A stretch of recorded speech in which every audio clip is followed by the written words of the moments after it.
Kondisi Timur Tengah semakin memanas usai Irak menerima serangkaian serangan dari pasukan udara gabungan Amerika dan Arab Saudi. Amerika dan Arab Saudi menyebut jika serangan terhadap sejumlah milisi pro-Iran di Irak tersebut sebagai serangan balasan. Sebelumnya, Irak membidik pasukan AS dan fasilitas minyak milik Arab Saudi dengan drone. Akibatnya, harga minyak dunia pun kembali bergejolak pada perdagangan internasional. Sejauh mana situasi ini berdampak pada pasar Asia dan Indonesia? Simak ulasannya dalam Detik Sore. Beralih ke berita daerah, seorang balita berusia 2 tahun menjadi korban penculikan di kota Makassar, Sulawesi Selatan. Bocah tersebut dibawa kabur karena sang ibu berinisial RPR terlilit hutang arisan online. Saat ini, balita itu sudah ditemukan di Kabupaten Pangkep dan 3 tersangka juga sudah diamankan. Seperti apa perkembangan terbaru dari kasus ini? Apakah uang tersebut kembali? Simak laporan lengkapnya bersama jurnalis Dik Sulsel. Beralih ke Tanah Dewata, sebuah insiden yang viral di Bali menjadi sorotan setelah seorang WNA mengeluarkan seluruh WNI dari grup WhatsApp Garage Sales in Amed. Tindakan tersebut dilakukan oleh admin grup bernama Sergei Melnikov dengan alasan demi menciptakan kenyamanan bagi para ekspatriat. Peristiwa ini pun menambah daftar kontroversi terkait perlakuan eksklusif sejumlah WNA di Bali. Bagaimana kronologi peristiwa ini? Benarkah telah terjadi perlakuan diskriminatif terhadap WNI? Temukan jawabannya bersama Kabiro Detik Bali. Ikuti terus informasi terbaru dan bermutu dari Detik Sore. Jangan lupa follow sosial media kita @detiksore. Detik Sore nggak cuma hore-hore.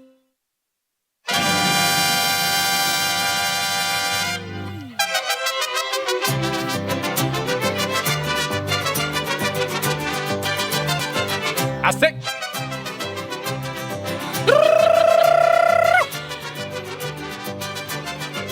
Stefao, está cambiando. Welcome back to Detik Sore. Gak cuma hore-hore. Que pasa, Detikers, apa kabar? Que pasa, apa kabar Raya? Baik, udah lama ya kita tidak Udah lama kita nggak duet nih di ujung tombak Timnas Betul, Garuda biasanya nih. duel. Mana bantengnya? Bantengnya lagi di lapangan banteng. Apa kabar Detikers hari ini edisi hari Kamis 30 Juli 2026. Wow. Semoga hari Kamis nih udah mendekati weekend ya. Harusnya rasa-rasanya udah mulai happy. Sudah mulai nggak terlalu capek biasanya pekerjaan. Biasanya sih, tapi Bener nggak? bener sih, apalagi baru gajian kan. Tanggal-tanggal muda Oh nih. iya, Iya betul, kan? betul. Ya tanggal betul. 25, tanggal 28. Mungkin yang tanggal 1 harus bersabar-sabar ya. Karena bulan ini sampai tanggal 31. Tapi dicepetin biasanya. Biasanya Dicepetin. dicepetin. Tapi besok Ding, karena masuk weekend ya. Karena masuk weekend. Betul. Hari Sabtu Jadi masuk selamat weekend. gajian juga. Selamat gajian, selamat memutar uang demi pergerakan ekonomi Indonesia. Majulah bersama Menuju. siapa aja boleh. Hari ini ya kita sesuai tadi kita nanti bakal ngomongin soal yang di Bali tuh, terus Betul. yang heboh, terus minyak dunia juga, nanti ada market review, terus yang di Makassar juga. Tapi kita buka dulu dengan informasi yang ini dari kemarin lagi wadidau banget nih ya. Apa nih ada yang wadidaw? Ayah pernah dengar gak belakangan ini ada wacana FIFA mau jual saham Piala Dunia.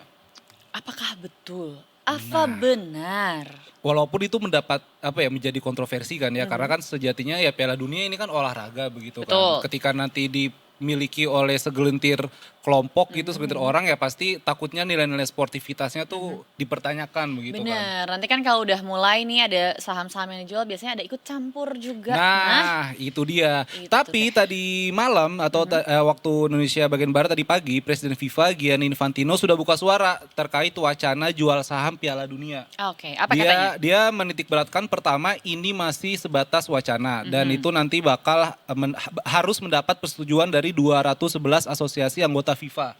Oke. Tetapi dia juga menitikberatkan kalau memang sepak bola itu berevolusi dan memang nilai-nilai komersial sepak bola itu sudah makin tinggi ya. Kemarin Piala Dunia 2026 untungnya itu FIFA 15 miliar USD. Itu kayaknya 300-an triliun lah. Iya. Ya kan? Itu naik dari edisi di 2022 di Qatar 7,5 miliar USD. Jadi memang FIFA menilai ini sepak bola udah menjadi ladang komersial begitu kan, dan nantinya Gianni Infantino ini berdalih kalau uang hasil dari saham ini ya bakal dipakai untuk program FIFA juga, untuk negara-negara anggota FIFA. Jadi biar diputar lagi sebenarnya. Biar diputar ya. lagi, walaupun ini masih wacana dan mendapat kritikan keras daripada UEFA tepatnya. Betul. Jadi keuntungan kemarinnya 300 triliun ya. 300 triliun ya? Kalau di Indonesia itu ada yang dikorupsi, itu yang lagi rame di Wow, iya lagi segitu lagi. Gila loh. Banyak banget lagi. Keuntungannya loh itu padahal Keuntungan. ya. Iya, enggak. Harusnya bisa jadi keuntungan negara itu. Bisa Karena kita buat diambil. Piala Dunia ala Indonesia. 300 triliun mah kecil. Begitu Detikers. Tapi ini masih wacana lah ya. Masih wacana, masih belum tahu nanti Tapi bagaimana. lu sebagai orang yang cinta bola banget nih. Bagaimana menanggapi? Enggak setuju gue ya. Enggak. Enggak setuju ya. Karena ya balik lagi ya kalau misalnya ya ketika ada sesuatu yang udah ada nilai komersil terus dicari keuntungannya ya pasti nanti bakal berat sebelah gak sih? Iya sih, Takutnya bener ntar ya, wah gue punya saham di Piala Dunia kok tim gue kalah. Nah, takutnya gitu kan. Dan Iya, itu iya, yang iya, iya. nggak pengen lah sebenarnya ya negara asosiasi sepak bola federasi di seluruh dunia juga kayak menentang begitu loh. Tapi ya balik lagi kalau misalnya masalah cuan siapa yang bisa nolak juga ya? Iya kan? Kalau lu ada di dalamnya juga lu tertarik It's dengan bisnis itu ya? it's okay. I'm very confused. FIFA dibalik Afif kan itu. Jadi nggak apa gue dukung kalau dapat. Wow. Sebuah kebenaran ya itu Langsung ya. yang terjadi. Tapi Afif dibalik nanti sahamnya FIFA, ini iya. ya nggak bakal dijual ke retail, nggak bakal dijual ke umum. Dia jualnya ke apa sih asosiasi lembaga keuangan dunia begitulah. Dan kalau nggak salah modal awalnya tuh untuk beli satu sahamnya itu 4 juta USD. Sekitaran 50 miliar atau berapa gitu. Jadi nggak juga kita tiba-tiba bisa kayak gue mau beli deh sahamnya gitu. Nah itu dia. Enggak ya. Bisa trading. Berat. Oke, nanti kita akan cari tahu bagaimana. Tapi kalau lo sebagai orang yang senang banget bola sebenarnya tidak setuju Enggak lah lah ya, ya, nggak setuju. dengan kebijakan ini ya. Lu setuju gak ya? Enggak. Karena menurut gue kalau apalagi sistem atau sesuatu hal yang sebenarnya harus dijunjung tinggi sportivitasnya ya menurut gue. Itu tuh kalau sudah melibatkan uang, melibatkan pihak-pihak tertentu, nanti biasanya turun tuh kadar sportivitasnya. Betul. Dukung Aya jadi ketum PSSI. Yes. Dari Ada apa saham lagi Piala nih? Dunia, ada apa lagi nih ya kita buka hari ini dengan berita apa lagi nih ya? Hari ini ini juga sebenarnya berurusan dengan dunia karena ini adalah buron Interpol ya yang sudah dicari-cari gitu kan, di mana buron Interpol perekrut WNI ke Kamboja akhirnya sudah ditangkap. Ini ada sosok Leni Agustia ya, namanya padahal seperti orang baik-baik aja ya. Iya, kayak lahir bulan September nih. Enggak dong, Agustus Iya, oke. tentunya ya. Di mana Polri mengungkap sosok Leni Agustia yaitu buron Interpol di mana berstatus ini udah red notice bahkan ya dalam kasus tindak pidana perdagangan orang atau TPPO pekerja migran ilegal ke Kamboja. Jadi ini tuh kan mungkin sekarang suka banyak ya yang ngejokes kayak lu mau mana, lu ke Kamboja aja. Iya Padahal itu lagi. sesuatu yang serius banget loh. Ya The Tickers ini tuh bahaya banget. Bahkan ini tuh memang sudah dicari-cari di seluruh dunia nih ya. Ternyata akhirnya tertangkap. Di mana sebelumnya tanggal 17 Januari 2026 itu sudah ditetapkan sebagai Interpol Red Notice. Dan berdasarkan hasil investigasi mendalam, Leni bertindak selaku koordinator utama yang merekrut para korban melalui grup WhatsApp bernama Holiday dan liburan. Astaga. Liburannya panjang lagi ya. N-nya banyak liburan. Yang dioperasikan menggunakan akun Justip by Alana. Hati-hati. Ini berarti wah Ngeri banget. bahaya banget ya. Terus udah gitu juga tersangka secara sistematis mengatur seluruh dokumen perjalanan dan melatih korban untuk mengelabui petugas dengan alibi palsu bahwa mereka hanya akan berlibur ke Malaysia selama 4 hari katanya. Dan fakta penyidikan mengungkap kelicikan tersangka dalam memanipulasi rute keberangkatan para pekerja migran ilegal, di mana tersangka membekali korban dengan tiket penerbangan Transnusa rute Jakarta KL pada 17 Januari 2026 dan bukti pemesanan hotel Summer Suites KLCC pada 17 sampai 20 Januari 2026. Nah, serta tiket kepulangan menggunakan AirAsia rute Kuala Lumpur Bali pada 20 Januari 2026. Namun, Leni juga telah membelikan tiket yang sesungguhnya nih. Jadi itu yang dipalsukannya, semua orang taunya tuh ya berangkatnya ke KL. Ternyata pembelian tiket yang sesungguhnya itulah Cambodia Airways, rute Kuala Lumpur, Phnom Penh tertanggal 17 Januari 2026. Jadi secara tegas diinstruksikan agar disembunyikan dari petugas bandara. Gitu. Jadi, tapi gue nggak ngerti sih sebenarnya ya sama kasus-kasus ini tuh. Bahkan ada juga sebenarnya beberapa orang yang jatuhnya bukan korban karena mereka memang willing gitu, memang memang mau. Dan ini juga si Leni Agustia ini kan mempekerjakan secara ilegal sebagai operator judi online. Iya. Sebentar, gue bingung nih. Secara ilegal sebagai operator judi online. Judi online aja udah nggak ilegal. bagus. Ini ilegal lagi. Kombo dong jadinya Kombo dong. ya. Kombo banget, ngeri banget. Gitu. Dan akhirnya sudah berlangsung lama jadi buron, akhirnya tertangkap gitu kan, dan fakta penyidikan mengungkap kelicikan tersangka dalam memanipulasi rute yang tadi udah gue sebutkan gitu ya. Terus juga lebih jauh lagi tersangka juga menyiapkan operasi penyuapan dengan meloloskan korban, dan rencana penyuapan dan penyelundupan ini berhasil digagalkan secara total oleh personel Polresta Bandara Soekarno-Hatta yang berujung pada penangkapan 2 orang pengawal bayaran di area keberangkatan. Ngeri. Ih, kasihan banget Gitu. dibawa ke Kamboja. Tapi ngomong-ngomong soal ini tangkap-tangkap juga ya. Ayah bisa tebak nggak berapa total kepala daerah yang kena OTT KPK Oke. sepanjang tahun 2026 ini? Sepanjang 2026 ada 117 orang. Wah, jangan gitu ya. Bangkrut negara kita ya kalau 100 yang banyak. Enggak ya. Ada 12 kepala daerah ya. Oh, 12. Yang udah Oke. kena OTT KPK sepanjang 2026. Udah Gila ditangkep. Padahal 2026 aja belum 12 bulan nih. Wah, Ini udah iya. ada 12 ya yang 12 tertangkap. sampai tengah tahun. Kalau tengah tahun lagi ada 12, 24. Nah, Berarti sebulan 2 kali dong. Nah. Bahaya banget. Ini yang terbaru adalah KPK menahan Bupati Pemalang Anom Widiantoro. Dan totalnya ya sepanjang 2026 ini KPK sudah menjaring operasi tangkap tangan kepada 12 kepala daerah. Oh, banyak banget ya. Ini dari awal ya 19 Januari Bupati Pati Jawa Tengah Sudewo. Terus kemudian 19 Januari hari yang sama Wali Kota Madiun Jawa Timur terkait pemerasan CSR fee proyek dan gratifikasi. 3 Maret 2026 Bupati Pekalongan Jawa Tengah Fadia Arafik terkait pengadaan jasa outsourcing perusahaan keluarga. 12 Maret Bupati Rejang terkait suap izin proyek Pemkap. 13 Maret Bupati Cilacap Jawa Tengah Syamsul Aulia Rahman. 10 April Bupati Tulungagung Jawa Timur Gatut Sunu Wibowo. 9 Juni Bupati Muara Enim Edison. 30 Juni Bupati Kuantan Singgigi Riau Suhardiman Ambi. 3 Juli Bupati Langkat Syah Afandin. 11 Juli Bupati Sukaharjo Etik Suryani. 21 Juli Bupati Lombok Barat lalu Ahmad Zainal. Dan 29 Juli yang terbaru Bupati Pemalang Jawa Tengah Anom Widiantoro. waduh. Ini macam-macam nih, ada yang suap. Suap 12 miliar tuh Bupati Lombok Barat. Terus pemerasan pemotongan bayaran ASN Bupati Sukoharjo. Apalagi nih? Suap jabatan Suap Sekda jabatan, mobil ya. mewah senilai 2 miliar. Wow. Banyak Wow. gratifikasinya banyak sih ini ya. Absolut Cinema. Waduh. Tapi terima kasih tentunya untuk teman-teman KPK yang KPK berhasil berhasil. ya. Akhirnya menumpas kejahatan. Walaupun di kasus Pemalang ini ya, ada juga staf administrasi KPK yang ketangkep. Itu absolut Cinema. Jadi KPK ini di kasus yang Pemalang, ada Anom selaku tadi bupatinya di Tikers, terus Muhammad Haris selaku pihak swasta atau orang kepercayaan bupati, Lilik Budi Supriyanto selaku pihak swasta, dan Setia Budi Dias Oktaviano selaku staf administrasi KPK. Apa yang dilakukan Waduh. oleh di sana? Entahlah, mungkin pelajaran pertama yang harusnya dilakukan di KPK itu adalah ya mungkin setiap pagi itu harusnya dikasih wejangan-wejangan untuk tidak melakukan hal-hal yang Korupsi. seharusnya kalian tumpas. Gitu. Harusnya ya, kalau menurut sepengetahuan saya ya, harusnya KPK itu kalau pagi-pagi setel ini video siksa kubur.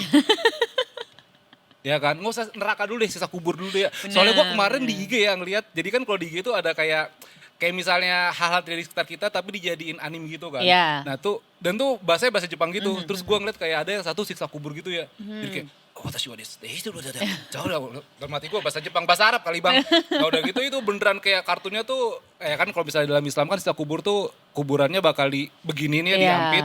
Udah gitu palunya bakal dipukul dan itu semua bakal ngedenger siksaannya kecuali manusia dan jin. Jadi tuh hewan bisa denger. Betul, betul. Jadi tolong ya, misalnya boleh lah kalau misalnya koruptor ditontonin tontonan seperti Setiap itu pagi gitu ya. setiap pagi Jadi yang setelah serem. doa pagi, brief pagi, Langsung. tuh, Ini di- siksa kubur kita nih Betul, guys, lihat langsung guys. manrobuka. Wah keren banget, ya bener-bener.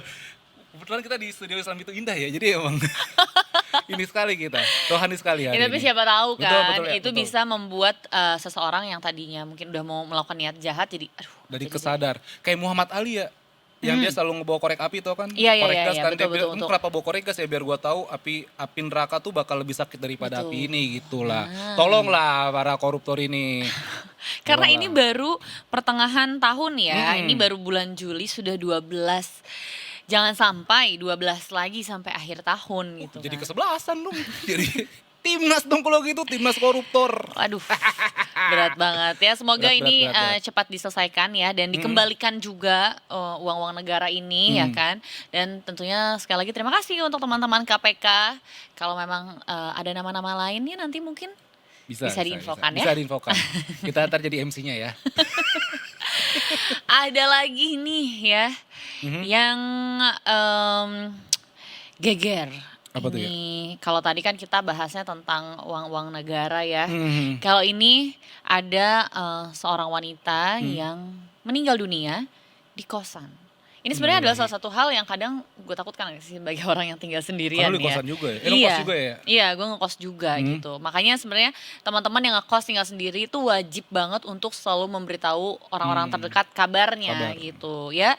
Biasanya juga orang-orang terdekat tuh harus lebih peka lah. Kayak hari ini kok nggak ada yang ngechat gue ya, hari ini kok nggak ada yang nanyain gue ya. Nah coba tuh dicek teman-temannya yang tinggal sendiri. Karena ini ada wanita yang meninggal dunia di kosan Jakarta Barat dengan luka di kepalanya. Jadi ini ada di kosan di Jalan Makaliwe, Grogol, Petamburan, Jakarta Barat, di mana sudah dilakukan penyelidikan juga. Ini menerima laporan hari Rabu kemarin jam 18:50 waktu Indonesia bagian Barat, di mana hasil pemeriksaan sementara ditemukan ada luka di bagian kepala korban.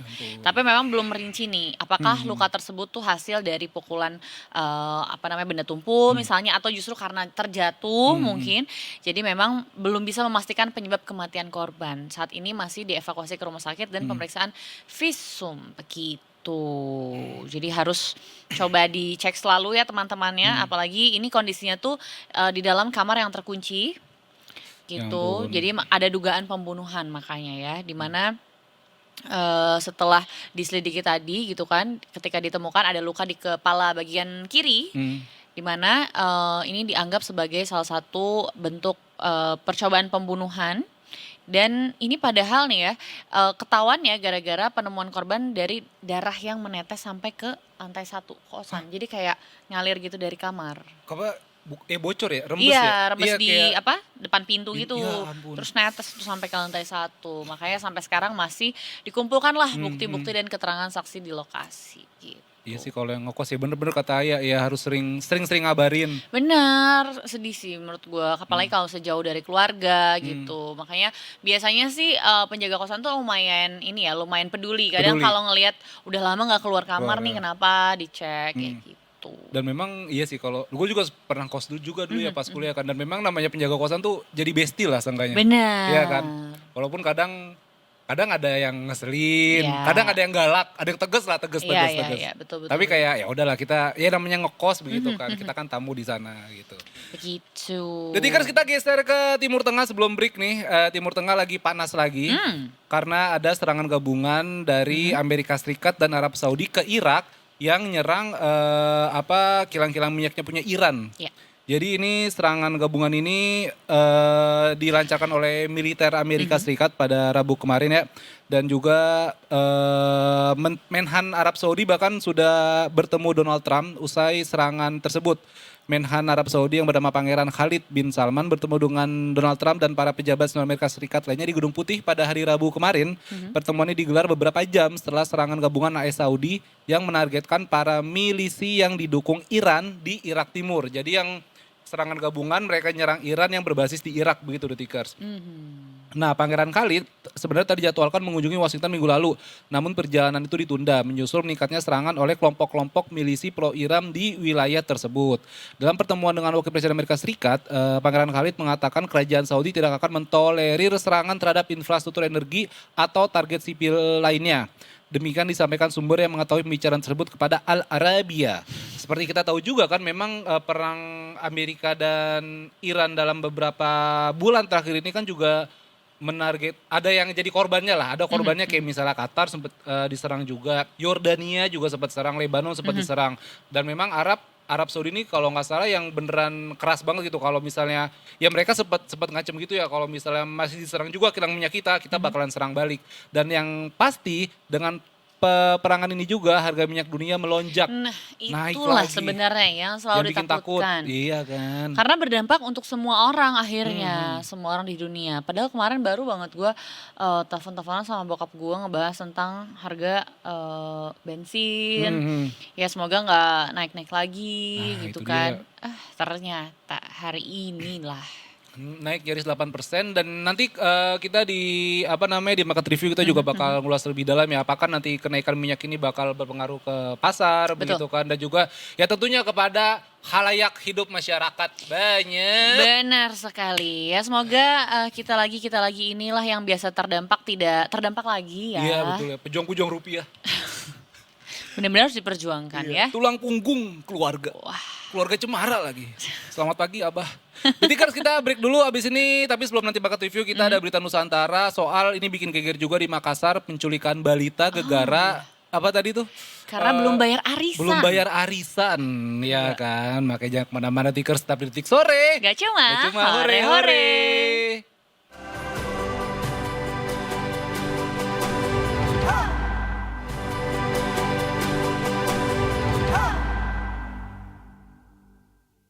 Welcome back to Tik Sore. Gak cuma, Hore, hore. hore, hore. Hore forever. Itu Wakanda. Jadi kan kita masuk ke segmen berita Nusantara. Sore ini kita akan mengupas soal penculikan balita gegara utang arisan di Makassar ya.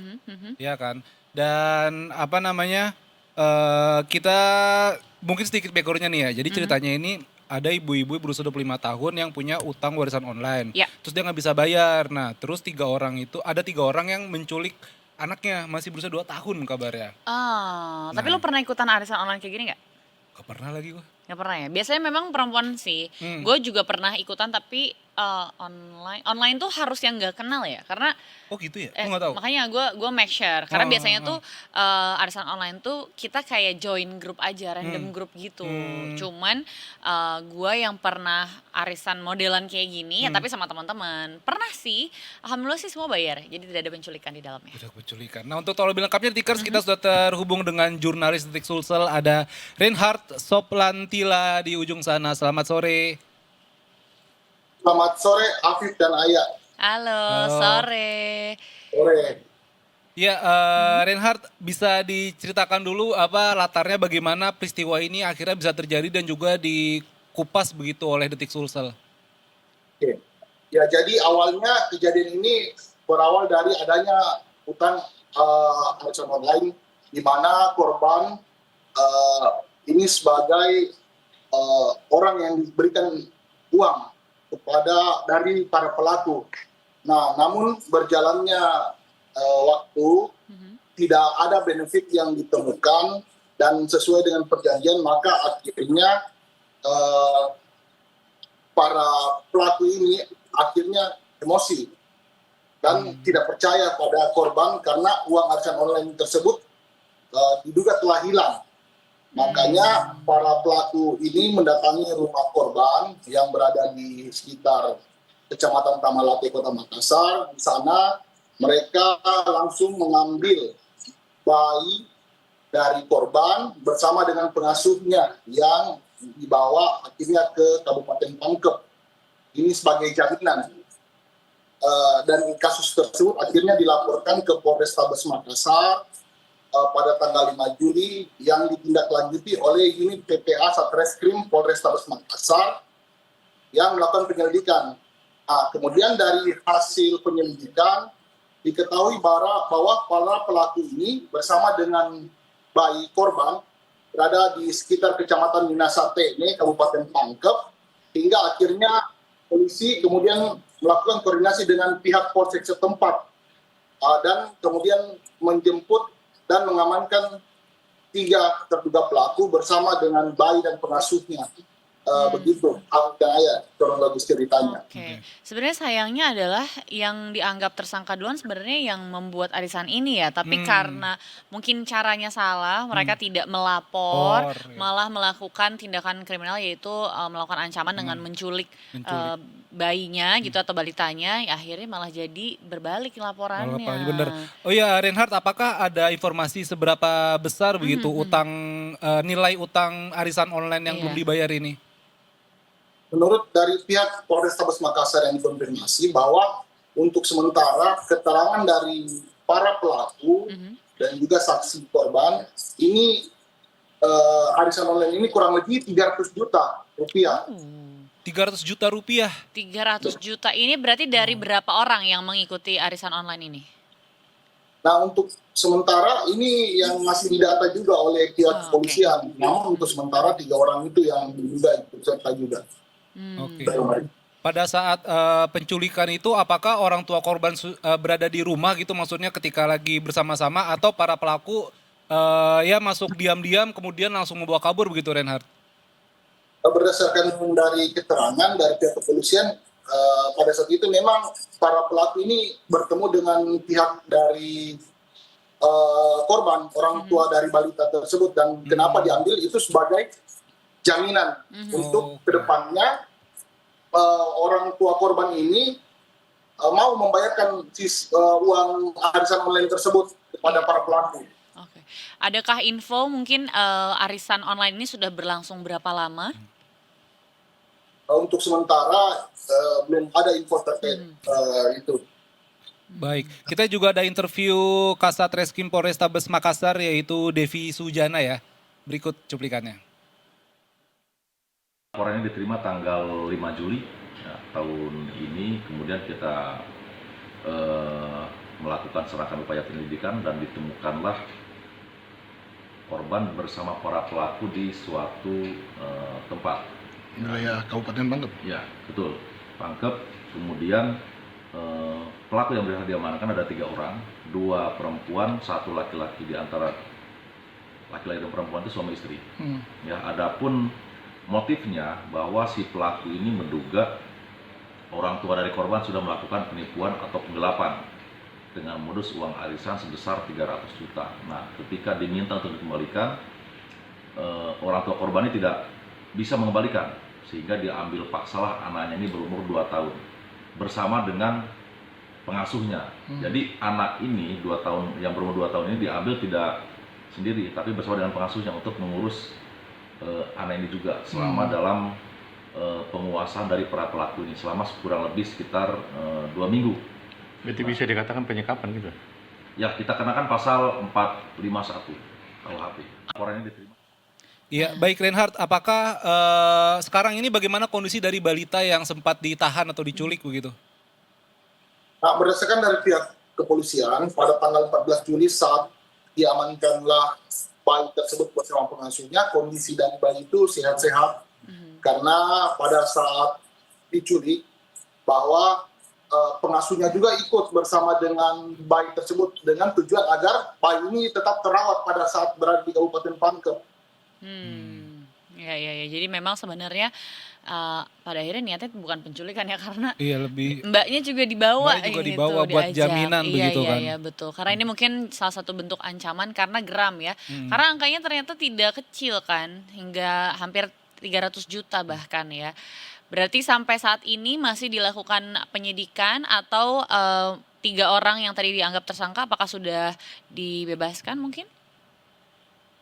Untuk sementara status dari tersangka berdasarkan dari Kasat Reskrim Polrestabes Makassar AKBP Devi Sujana bahwa statusnya sudah tersangka untuk ketiga pelaku tersebut, dan sekarang sementara proses penyidikan di Polrestabes Makassar.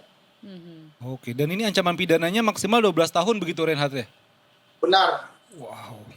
Dan untuk apakah polisi juga menyelidiki soal arisan online ini, karena kan memang ya sebenarnya tidak ada asap tanpa ada api begitu Iya, kan? betul. Apakah polisi kemudian juga menelusuri arisan online ini yang akhirnya berujung fatal begitu? Nah, berdasarkan keterangan dari pihak kepolisian bahwa ada dugaan bahwa korban ini juga menyetorkan uang pada orang lain, yang dimana uang tersebut akhirnya dibawa oleh orang tersebut. Nah, akhirnya si korban yang bertugas untuk mengumpulkan uang ini tidak dapat lagi membayar kepada para pelaku tersebut, karena uang tersebut sudah dibawa lari. Dan pihak kepolisian juga sekarang masih menyelidiki terkait model arisan online yang dalam perkara ini. Oh, oke. Jadi ini dianggap sebenarnya korban juga Korban ya. juga. Sang ibu ini korban juga karena katanya uangnya sudah dibawa orang lain. Tapi memang permasalahan arisan online ini sebenarnya udah sering terjadi, bahkan udah bertahun-tahun lalu. Tapi sepertinya masyarakat masih belum kapok juga nih untuk ikut serta dalam arisan online yang dimana kita tidak kenal siapa yang membuat grup tersebut gitu kan, melakukan arisan tersebut. Nah, jadi memang harapannya ya jangan ada lagi lah kasus-kasus serupa Seperti ya. benar. Baik, terima kasih banyak Reinhard atas informasinya. Kita nantikan lanjutannya lagi di Detik Sulsel. Terima kasih Reinhard, Selamat sore, selamat bertugas kembali. Afif dan Ayah. Itu dia tadi. Bentar. Berarti arisan online itu kita misalnya ada grup WhatsApp nih. Iya. Ya kan, terus berarti misalnya gue di-invite tuh masuk situ. Terus Betul. ini arisan online. Berarti gue gak kenal dong. Gak kenal. Nah, itu yang jadi masalahnya sebenarnya. Kenapa masih banyak masyarakat Indonesia yang akhirnya tetap tertarik karena nominalnya biasanya Besar fantastis. ya, Terus juga kan bayaran atau iuran bulanannya tidak terlalu mahal. Misalnya nih, gue udah ikutan. Terus gue bilang, lu mau ikut nggak? Gue ada ikut arisan online nih. Terus lu join juga lah ke WhatsApp tersebut. Nah, tapi sebenarnya dan biasanya memang kita itu nggak tahu siapa sih yang buat grup ini sebenarnya. Jadi dia hanya mengelola perputarannya saja. Oh iya, bulan ini udah bayar, nanti berarti bulan selanjutnya siapa yang ikut gitu. Siapa yang dapat. Itu kayak berarti gitu. peserta lagi apa sih? Iya, pesertanya kan. Iya. Bisa sampai Bisa banyak banget. ratusan nyampe? Betul. Apalagi kalau tadi uangnya sampai 300 300 juta. Mungkin ya 3 tersangka itu adalah 3 orang yang mungkin sudah harus waktunya dapat. Tapi tidak juga gitu. gue jarisan keluarga jarang datang. Ya iyalah, Ngeri susah juga menurut sih. gue kayak apalagi nggak kenal sama orangnya. Jangankan itu ya, Iya, kita iya. zaman sekolah aja ditagih uang kas aja sama bendahara kelas, pasti nggak kabur-kabur tuh kan? Coba. Kas. Iya kan? Iya ntar, Iya lagi uang kas. Atau kan akhirnya numpuk, udah langsung bayar aja deh sebulan gitu misalnya. Atau bayar aja Iya, iya, setahun kayak gitu. Lu masih ngerasain ya dapat uang kas Iya ya? dong, masih. Ntar masih duitnya gua. biasa buat beli bola plastik kalau ke cowok. Bener, atau enggak ya apapun lah, nanti hadiah guru kalau misalnya perpisahan. Hadiah guru, bener. Kayak gitu, itu aja udah susah tuh, paling cuman goceng tuh, uang kas.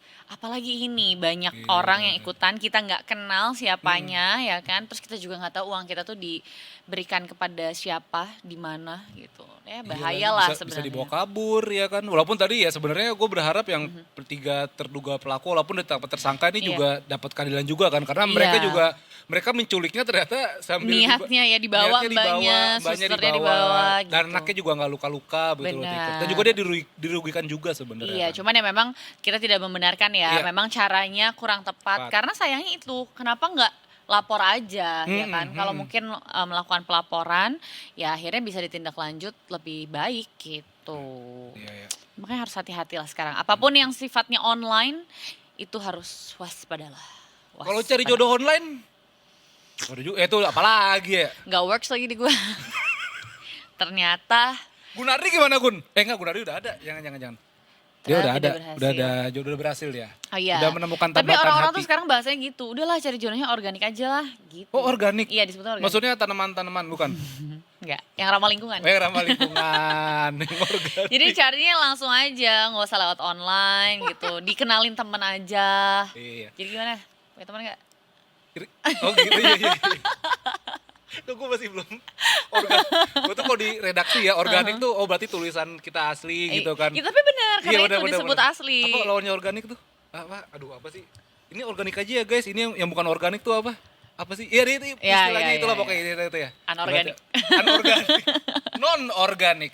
Detikers habis ini kita mau break dulu. Terus kita masih ada market review dan Iya. juga masih ada Sasetok. Nanti masih banyak informasi menarik lainnya. Tetap di Betul. sini di Detik Sore. Nggak cuma hore-hore. hore-hore.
Balik lagi di Detik Sore. Gak cuma hore-hore.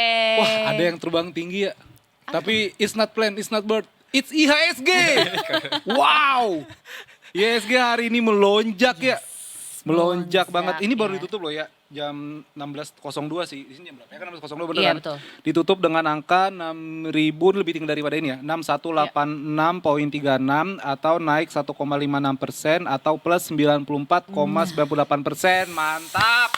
Senang Menyala. semua hijau-hijau. Hijau-hijau. Green flag di mana-mana. Green flag di mana-mana. Tapi biasanya kalau udah hijau ntar tiba-tiba bisa merah lagi ya. Ya, sering Iya terjadi. kan. Ya namanya juga uncertainty kan. Iya. Asik. Nah, kita udah kedatangan nih lebih lengkapnya untuk membahas pasar. Hari ini bersama kita di depan kita ada Mas Revo dari Mega Capital Sekuritas. Yes. Selamat sore Mas Revo. Selamat sore, Apa kabar, selamat sore. Mas? Kabar baik pastinya ya. Ya senyum bahagia banget Mas hari ini. 1% lebih. 1% Oke lebih lah, Mas. oke. Wow. Meskipun belum konsisten ya. Nah, itu Baru dia. hari ini ya naiknya. Itu dia. Dan melihat hari ini Mas, kenapa ya ada apa Mas yang membuat IHSG jadi Naik. hijau royo-royo? Oke, jadi mungkin flashback sedikit. Jadi kalau kita lihat, kita ini merah dari tanggal 22 sampai 29. Berarti 6 hari beruntun kita merah terus. 22 itu kita di 6.334, turun sampai 6.091. Kemudian hari ini kita naik di 1,5% di 6.186. Kalau kita lihat hari ini itu memang agak ya sedikit unexpected juga karena kita lihat kalau biasanya kan kita compare dengan bursa di luar sana. Kita lihat di Amerika Serikat itu justru mengalami koreksi. Jadi kita lihat Dow Jones, S&P 500, Nasdaq itu mengalami koreksi, tapi justru kita mengalami kenaikan. Di satu sisi kalau kita lihat untuk indeks dolar US, DXY itu mengalami pelemahan ya, penurunan. Itu yang mungkin juga ada sedikit sentimen positif lah ke kita. Karena biasanya kalau DXY itu melemah, biasanya kita akan cenderung positif. Tapi memang ada menjadi salah satu yang concern itu adalah rupiah kita masih 18.000, oil itu justru malah naik karena ada ketegangan di Timur Tengah, di Mesir dan sebagainya. Dan kalau kita lihat beberapa sentimen-sentimen yang terjadi belakangan ini ya contoh ada mundurnya Gubernur BI dan lain sebagainya itu juga menjadi hal yang kurang oke lah gitu, menjadi uncertainty dan juga sentimen negatif buat pasar. Tapi hari ini ada mengalami kenaikan ya mungkin juga ditambah karena ada tadi DXY-nya melemah, kemudian juga memang untuk sementara waktu suku bunga di The Fed itu masih ditahan untuk sementara waktu ini. Itu hasil FOMC tadi subuh, jadi masih di range 3,5 sampai 3,75%. So far memang ada nada-nada hawkish sedikit gitu ya, tapi memang selama ini so far dengan adanya inflasi juga cenderung turun, inflasi tahunan sendiri, kemudian PCE inflasi intinya juga cenderung masih cukup rendah. Jadi kelihatannya untuk dalam waktu dekat dia menaikkan suku bunga kelihatannya agak cukup unlikely lah. Jadi ini yang kelihatannya bisa menjadi sentimen yang positif juga karena mereka belum ada tanda-tanda untuk menaikkan suku bunga dalam waktu dekat. Meskipun memang ada kemungkinan di second half 2026 ini kita belum tahu di bulan apa, tapi ada kemungkinan di second half ini dia ada menaikkan satu kali suku bunga sebesar 25 basis point.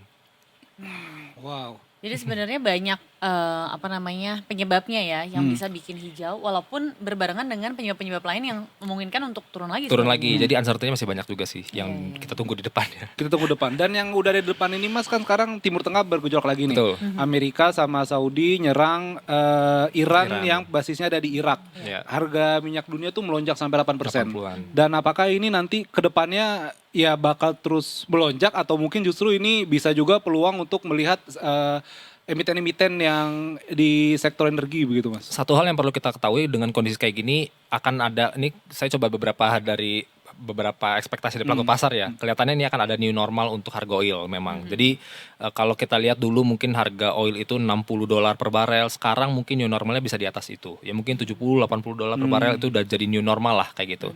Itu yang pertama. Yang kedua, kalau kita ngelihat di bulan Agustus itu seingat saya OECD akan meningkatkan produksinya. Nah, kalau OECD itu menaikkan produksinya, ini biasanya akan menekan harga minyak. Di bulan Agustus seingat saya, ini kalau tidak ada perubahan ya. Nah jadi ini sekarang kan sudah Juli akhir ya, 30, 31 gitu ya. Jadi memang kelihatannya kenaikannya harusnya sudah mulai agak terbatas nih. Jadi mungkin ya cap-nya di sekitar $90 per barel. Itu mungkin level psikologi yang perlu kita cermati sebagai resistance level. Harusnya nanti masuk Agustus kalau memang benar-benar produksi ditingkatkan, kelihatannya harusnya sudah mulai agak-agak ada koreksi sedikit lagi lah. Ya mungkin bisa aja sih ke 100 lagi kalau ternyata meledak lagi ya, perang-perang semakin meluas dan sebagainya. Tapi setidaknya dengan adanya produksi OECD yang akan terjadi di bulan Agustus ini, kalau itu tidak ada perubahan, ini seharusnya bisa meredamlah kenaikan harga minyak itu sendiri. Kalau harga minyak naik berarti BBM naik lagi ya? Iya. Dikhawatirkan seperti itu Khawatir memang. seperti itu. Kan Padahal sempat baru turun banget. kan, kita Iya, sempat ada betul, turun betul, kan. sempat ada Ya, turun. ya Dan kemarin kan naiknya lumayan ya, maksudnya jauh. Iya, banget. betul. Pertamax Yang 400-an perak Betul. kalau nggak salah. Iya. Dexlat itu juga sempat ada Oh iya, naik-naik Dexlat. banyak Iya. tuh. Iya. Diesel juga Mas. Diesel. Turbo tuh yang Turbo Betul, ya, pakai turbo lumayan. juga. Pertalite sih Tapi yang- kan memang orang-orang yang memang pakai bensin-bensin tersebut kan memang punya kapasitas juga ya Iya, sebetulnya betul. gitu. Walaupun sebenarnya semua kerasa ya. Semua kerasa Iya. sih, Iya. di kantong kita kerasa. Tapi kalau yang pertalite, khusus pertalite Mas, memang pemerintah masih tetap menahan di angka 10.000 Mas. Ya? 10.000. Kalau misalnya amit-amit itu bakal naik, nah itu baru semua tuh goyang tuh berarti Mas, semua sektor. Kalau kita dengar dari RI1 dari Pak Bahlil ya sebagai Menteri SDM kelihatannya memang akan terus menahan ya. Untuk saat ini ya setidaknya sampai akhir tahun kelihatannya sampai di Desember berarti kan 5-6 bulan lagi lah gitu. Kelihatannya masih ditahan untuk tetap di 10.000 ya jadi subsidinya yang makin berat ya. Ini yang Iya, jadi iya, masalah. betul. Jadi gini, harga minyaknya naik ditambah rupiah kita yang melemah, kita year to date itu mungkin 7-8% lah, 7-8% rupiah kita terhadap USD ya.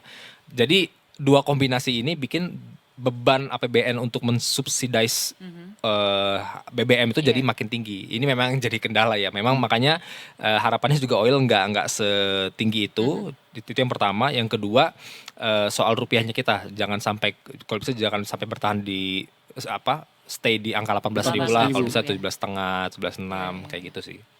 Jadi memang That's why harapannya peran central bank penting banget di sini. iya, betul. Itu juga tapi ternyata Yes. kan ada kendala juga Betul, ya yang terjadi. terakhir. Iya, di mana ada pengunduran diri juga. Nah, itu pengaruhnya juga besar banget, Mas. Pastinya ya. Memang kalau kita lihat sekarang belum ada pergerakan yang gimana-gimana ya. Karena so far yang menjadi pejabat untuk gubernur BI sementaranya kan Ibu Destri. Yang mana beliau adalah deputi gubernur senior sebelumnya. Jadi memang secara pemikiran kayak gitu-gitu pasti kan gak jauh beda dengan yang sebelumnya ya. Cuma kita again ini pasti ada masanya nih untuk beliau sebagai menjabat sebagai gubernur sementara gitu ya. Nah kita nggak tahu nih penggantinya seperti apa. Memang desas-desus di market ini banyak sekali ya. Nih ada yang dari kementerian ini, ada yang dari sana sini gitu ya, macam-macam banget. Yang pasti yang kita harapkan adalah penggantinya Pak Peri nanti adalah orang yang memang independen. Jangan sampai bisa dipengaruhi oleh pihak manapun. Literally manapun ya ini ya. Jadi independensinya harus benar-benar kuat banget gitu. Karena kalau sudah ada, karena gini, BI itu bukan hanya BI ya, jadi central bank di berbagai negara itu yang kita jadi concern bagi berbagai investor di belahan dunia manapun itu adalah soal trust dan independensi. Once itu sudah tercemar, wah susah nih gitu. Untuk investor masuk dan sebagainya udah susah. Karena wah berarti bisa diintervensi oleh government misalkan kayak gitu ya. Itu kan jadinya susah nih untuk investor untuk bisa masuk gitu. Berarti kalau beneran gak independensi, IHSG kita bisa ambruk lagi dong Mas. IHSG rupiah. IHSG dan rupiah. Iya, itu Combo kan memang berarti ya? combo, pasti combo. Oh, That's kalau- why independensi penting banget sih. Kalau kata netizen, wallahi we are finished. Jangan sampai. Jangan Mas, tapi sampai. selain soal minyak Mas, ada juga gue kok ngerasa ada anomali Mas ya ketika waktu berapa bulan ke belakang ketika perang bergejolak begitu kan di Timur Tengah dan juga ekonomi yang nggak baik saja, emas tuh biasa melambung tinggi. Tapi Betul. sekarang tuh emas kayak lagi turun-turun Iya. banget ya Mas. Ada apa Mas? Cenderung sideways sih. Oh, Sebenarnya sideways. cenderung sideways saja. Mungkin 4.000 berapa saya agak update juga ya. Sideways saja sebenarnya konsolidasi saja, nggak ada pergerakan yang gimana-gimana. Mungkin kalau yang saya perhatiin ya, jadi gini, kalau kita di Bloomberg itu kita bisa lihat equity flow foreign dan bonds foreign juga. Jadi kita lihat, nah kalau yang kita perhatikan equity foreign flow itu masuknya ke US. Itu gede banget, literally gede banget. Sementara di Indonesia kita justru keluar. Kita mungkin 70 sampai 90 triliun rupiah lah keluar year to date. Year to date di US itu saya lupa angka persisnya tapi itu gede banget. Literally ke sana gede banget. Salah satu yang kena ya pasti yang berhubungan dengan semikonduktor lah, saham-saham Mac 7, Apple, Google, Nvidia dan kawan-kawannya itu yang semikonduktor yang AI-an kayak gitu itu tersangat positif banget. Jadi memang lagi pada kesana semua nih flow dari asing. Jadi kelihatannya mungkin salah satu kenapa gold juga cenderung konsolidasi sideways gitu aja ya karena kelihatannya masuknya ke US equity dulu untuk saat ini. Mungkin untuk ke depan ini kita belum tahu nih akan seperti apa, tapi kelihatannya sih I think harusnya kalau sudah nanti kan memang ada yang bilang nanti AI bubble dan sebagainya. Meskipun belum kelihatan sih, memang ada koreksi, kita lihat ada gap down di saham-saham Mac 7 di US, tapi memang saat ini masih cenderung dalam bullish trend-nya lah gitu, belum benar-benar patah banget. Jadi kelihatannya saya rasa untuk saham-saham di emerging market justru itu akan saat ini kondisinya cukup menarik. Makanya mungkin pernah dengar ada salah satu fund yang cukup gede juga yang justru dia masuk beli saham blue chip di Indonesia, yang mana Indonesia saat ini emerging market loh. Itu ada salah satu beritanya. Norwegia. Bukan. Bukan dari ketahuan mic lagi. Sebenarnya dari Afrika sih. Oh. Dari Afrika ada fund Beli blue chip kita kan? blue chip kita justru. Nah itu salah satu indikasi lah. Ini memang belum, itu kan masih ya paling Iya, berapa iya, sih iya. sebenarnya kan size-nya gitu ya. Tapi itu salah satu indikasi bahwa salah satu fund sudah mulai masuk ke ngincer ke blue chip kita yang memang sudah murah banget hitungannya. Dan dia market leader. Emiten yang dibeli ini market leader di Indonesia kayak gitu. Jadi memang sudah murah ya. Udah murah. PBV Yang dari Pers 10.000 jadi 6.000 itu kan? Iya kan Mas? Murah Ya, banget ribuan, itu. ribuan, Udah betul. Itu market Iya, leader iya, banget iya. ya. Ribuan. Sama ini juga Mas, di IHSG kita ngelihat beberapa belakangan ini kan asing sudah mulai masuk Mas. Kayak tadi Mas Revo juga bilang, apakah memang ini juga momentum bagi para retail untuk aja kayaknya nih udah mulai peluang untuk masuk nih, atau masih harus wait and see begitu Mas? Ini Jadi- masih disclaimer, kita bukan ajak untuk membeli ya, tapi informasi aja. Kalau secara asing kita lihat di data IDX sebenarnya totalnya masih keluar sebetulnya. Ya sebulan terakhir year to date itu masih keluar. Cuma memang tadi yang saya sampaikan memang ada yang dari Afrika masuk, tapi secara overall tetap masih keluar sih sebenarnya di regular market khususnya. Kalau pertanyaan apakah ini saatnya untuk masuk, sebetulnya kalau kita ngeliat di bulan awal Juni, saya lupa tanggal berapa, tapi intinya di awal Juni 2026 itu kita IHSG di 5.300, and then rebound dan saat ini di 6.100, 6.000 kayak gitu ya, jadi bertengger di area-area tersebut. Jadi kelihatannya kalau saya pikir sih untuk turun di bawah 5.300 memang agak unlikely untuk terjadi. Terlepas memang tadi ya rupiah melemah, foreign masih keluar terus dan lain sebagainya. Tapi sentimen-sentimen negatif yang sudah terjadi di kuartal 2 itu sudah mulai keluar. Jadi ya, mau ada dividen kan, itu dividen butuh dolar, rupiah melemah dan lain sebagainya. Dan itu kan masuknya di first half 2026. Kemudian sentimen-sentimen soal apa MSCI itu kan yang gede-gedenya di first half kemarin. Sekarang tinggal nunggu di bulan November. Ya kita harapkan memang berbagai langkah yang dilakukan oleh SRO, ya KSEI, OJK, BI, Bursa Efek dan lain sebagainya itu bisa kelihatan jelas lah. Kan sudah mulai ada price impact ratio yang PIR itu, HSC, ya free float, keterbukaan informasi di atas 1% dan sebagainya kan sudah mulai kelihatan lah gitu ya. Semoga harapannya bisa sampai November nanti kita tidak diturunkanlah ke frontier market gitu, tetap di emerging market. Jadi memang yang negatif sudah mulai keluar, jadi saya expect sih harusnya tidak lagi sih kita bisa breakdown di angka 5.300 ke bawah, harapannya sih seperti itu. Jadi memang untuk kalau pertanyaan bisa masuk atau enggak untuk retail investor, menurut saya seharusnya di level-level saat ini bisa dikonsider untuk hal tersebut. Tapi akan disclaimer on pastinya ya. Iya pasti. Wow. Gitu. Berat ya? Ya lumayan lah untuk sampai penutupan tahun ini ya. Iya. Nah tapi gimana Mas? Kalau misalnya sampai penutupan tahun, apakah kita masih ada di angka yang aman? Karena kan yang tadi ya, ini hijau, tapi ternyata berbarengan dengan berita-berita yang memungkinkan untuk akhirnya kayaknya turun lagi nih. Gitu. Gimana? Jadi Apakah kita ini di MCS itu ada 3 skenario, bear case, base case, dan best case. Nah best case kita itu di 7.700 sampai 7.800. Base case-nya itu di 6.700. Bear case-nya di bawah 6.000, 5.000 saya agak lupa 5.000 berapa gitu ya. Jadi kenapa kita bikin base case-nya 6.700 dan best case-nya 7.700? Karena again biasanya di second half itu tadi ya dividen sudah mulai selesai, rupiah itu biasanya sudah agak cenderung mulai menguat di second half. Jadi ya makanya kita kalau bisa di bawah 18.000 itu akan sangat oke banget lah gitu. Itu yang pertama dan yang kedua. Berikutnya juga bicara soal berbagai tadi sentimen negatif sudah mulai keluar di first half. Kemudian juga bicara soal kayak contoh DSI yang kita khawatirkan di pertengahan tahun ini, kelihatannya sudah mulai agak muncul kejelasan, meskipun sebenarnya belum sejelas itu, tapi setidaknya sudah mulai ada kejelasan lah hari demi hari dengan berbagai klarifikasi atau statement dari para petinggi ya, CIO, CEO dan lain sebagainya dari Danantar itu sendiri. Jadi itu yang kita harapkan seharusnya untuk emiten-emiten kayak ekspor ya, CPO, Coal, Ferroalloy itu sudah cenderung lebih oke lah. Kemudian bicara soal harga-harga komoditi juga sebenarnya saat ini juga cenderung cukup tinggi juga. Coal commodity, kemudian CPO price, kemudian ya nickel price, ya gold masih sideways aja sih. Tapi sebetulnya secara umum, ini ammonia price, kan emiten ammonia juga kita ada ya. Jadi memang secara umum harga-harga komoditi itu cenderung masih level yang cukup tinggi. Jadi ini yang harapannya juga bisa akhirnya mendorong emiten-emiten komoditi kita. Jadi makanya kalau kita lihat sebenarnya kuartal 2 kita, laporan keuangan kita yang sudah rilis ya, itu sebenarnya cukup positif loh. Kita bandingkan kuartal 2, kemudian kita bandingkan first half 2026, compare to first half 2025, itu kebanyakan masih positif-positif loh. Saham-saham bank kita, saham-saham komoditi yang sudah rilis lah ya. Memang belum semuanya, karena sekarang masih akhir Juli. Jadi itu so far cukup positif. Jadi itu yang kita harapkan bisa mendorong nanti di kuartal 3 dan kuartal 4. Kuartal 4. Dan balik lagi Mas soal Gubernur Bank BI yang masih belum ditunjuk. Apakah ada batas waktu Mas dari pemerintah gitu, atau mungkin ya kita kan belum tahu sampai kapan nih. Cuman maksudnya ya mungkin dari Pak Peri mundur mungkin 2 bulan, mungkin sebulan begitu. Apa memang atau mungkin ya terserah aja nih sampai kapan, belum tahu jadinya. Saya belum baca aturan pastinya, saya takutnya salah ngomong ya, karena ini sangat rigid banget ya aturan kayak gini. Saya belum tahu pastinya, cuman saya rasa sih harusnya tidak dalam waktu yang cukup panjang, cukup lama untuk dikasih posisi, bukan kosong juga sih, cuma belum ada yang tetap gitu kan, yang tetapnya belum ada. Jadi saya rasa harusnya nggak selama itu. Mengingat contoh aja kalau kita lihat ketika OJK deh. OJK kemarin Pak Mahendra Siregar ya, itu kan mundur, kemudian nggak lama juga kan siapa? Saya lupa nih yang cewek Bu. Kayak nggak sampai seminggu deh itu Mas. Iya.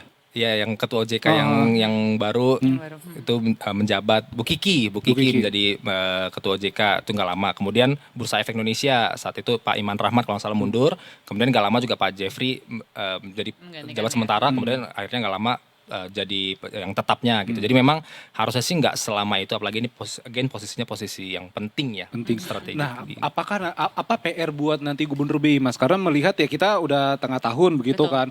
Terus ya di tengah kondisi dunia gonjang-ganjing. Terus juga rupiah yang masih 18.000 begitu, dan juga inflasi kita juga cukup tinggi kalau nggak salah ya. 3% lah. 3% lah itu. Apa PR buat Gubernur BI yang baru Mas? BI itu tugasnya mandatnya ada 2. Menjaga inflasi tetap stabil, dan yang kedua adalah menjaga nilai tukar rupiah. Ya tambah-tambahnya ya GDP growth gitu-gitu kan, itu akan menjadi tambahannya lah.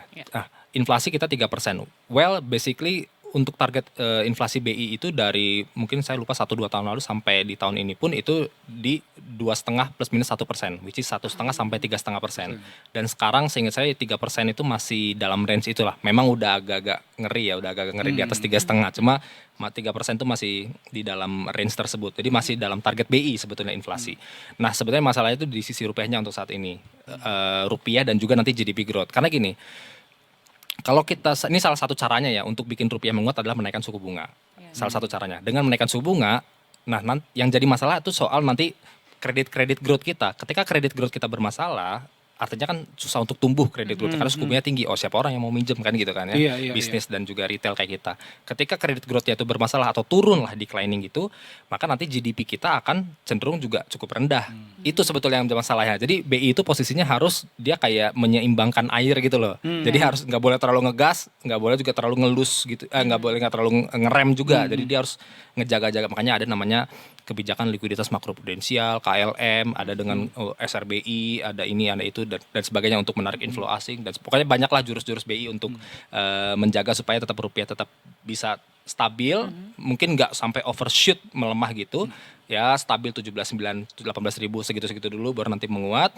Tapi di satu sisi GDP growth kita juga bisa tetap konsisten di atas 5% kayak gitu. Jadi ya hal-hal itulah, 3 hal lah kalau kita mau bilang ya, inflasi, nilai tukar rupiah, dan juga GDP growth. Ini yang setidaknya menjadi poin penting untuk kita bisa bertumbuh ya ISG kita, rupiah, dan juga ya ekonomi kita secara keseluruhan. Iya, tentunya PR banget. Tentunya itu juga bakal berasa di masyarakat ekonomi kelas menengah Mas ya. Kalau tadi misalnya ngomong suku bunga, ketika teman-teman kita di luar sana yang ada KPR ya, yang dia nggak floating kan, itu bakal kerasa banget kan Mas. Betul, pas ke di floatingnya. Bahkan kayaknya udah berapa kali naik kan Mas yang suku bunga ini kan? Kita mungkin year to date saya agak lupa, kayaknya kalau nggak salah 100 bips kita sudah naik. Iya udah naik. Soalnya 75 apa 100 ya? 100 walaupun ini maksudnya kalau misalnya kita lihat pakai kacamata umum gitu, cuma naik 200.000 begitu. Iya, tapi kan dikali nah itu dia. Lama, Iya, bebannya berat lagi tuh sebagai tulang punggung ekonomi Mas. Dan biasanya yang saya tahu kalau dia BI rate itu naik suku bunga, dibandingkan kalau dia nurunin suku bunga, padahal sama nih jumlahnya, sama-sama misalkan naik 25 turun 25, itu terasanya di market, dia di misalkan kredit, KPR dan sebagainya, itu akan lebih cepat berasa kalau dia naikin dibandingin nurunin gitu loh. Jadi misalkan aja ya, belum tentu misalkan. pasti. Cuma misalkan dia naikin suku bunga bulan Januari gitu ya 25 basis point. Itu mungkin 3 bulan 4 bulan setelahnya KPR gitu bisa naik yang floating. Tapi kalau dia nurunin itu nggak secepat itu untuk dia KPR-nya tuh turun juga gitu. Nggak 3-4 bulan gitu, bisa jadi lebih lama gitu. Nah, jadi tuh, Mas? Kok gitu? transisi ke pasarnya ke bawahnya itu bisa lebih cepat kalau dia naikin suku bunga. Ya mungkin kalau naikin suku bunga kan ya lebih profitable juga kan sebenarnya buat perbankan gitu kan. Iya, kalau naik cepet turunnya lama kayak ingus ya.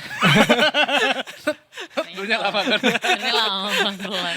Oke, Mas Revo, kita juga ini kan udah mau akhir pekan juga kan. Siap. IHSG sekarang lagi hijau. Apakah prediksinya Mas yang terdekat deh? Apakah pekan depan melihat Amerika sama Saudi lagi nyerang Timur Tengah? Apakah nanti IHSG tetap bisa Hijau tumbuh lagi. hijau lagi atau mungkin bakal ada koreksi nih Mas? Kalau untuk waktu terdekat kelihatannya kalau kondisinya ini naiknya 1,5%, kelihatannya 6.200 sih bisa kena ya di pekan ini. Cuma memang saya tetap masih dalam outlook itu ke 5966. Karena jadi resisten saya itu di sebenarnya 6.300-an something. 6.000 saya lupa 6.377 atau 6.300-an lah gitu.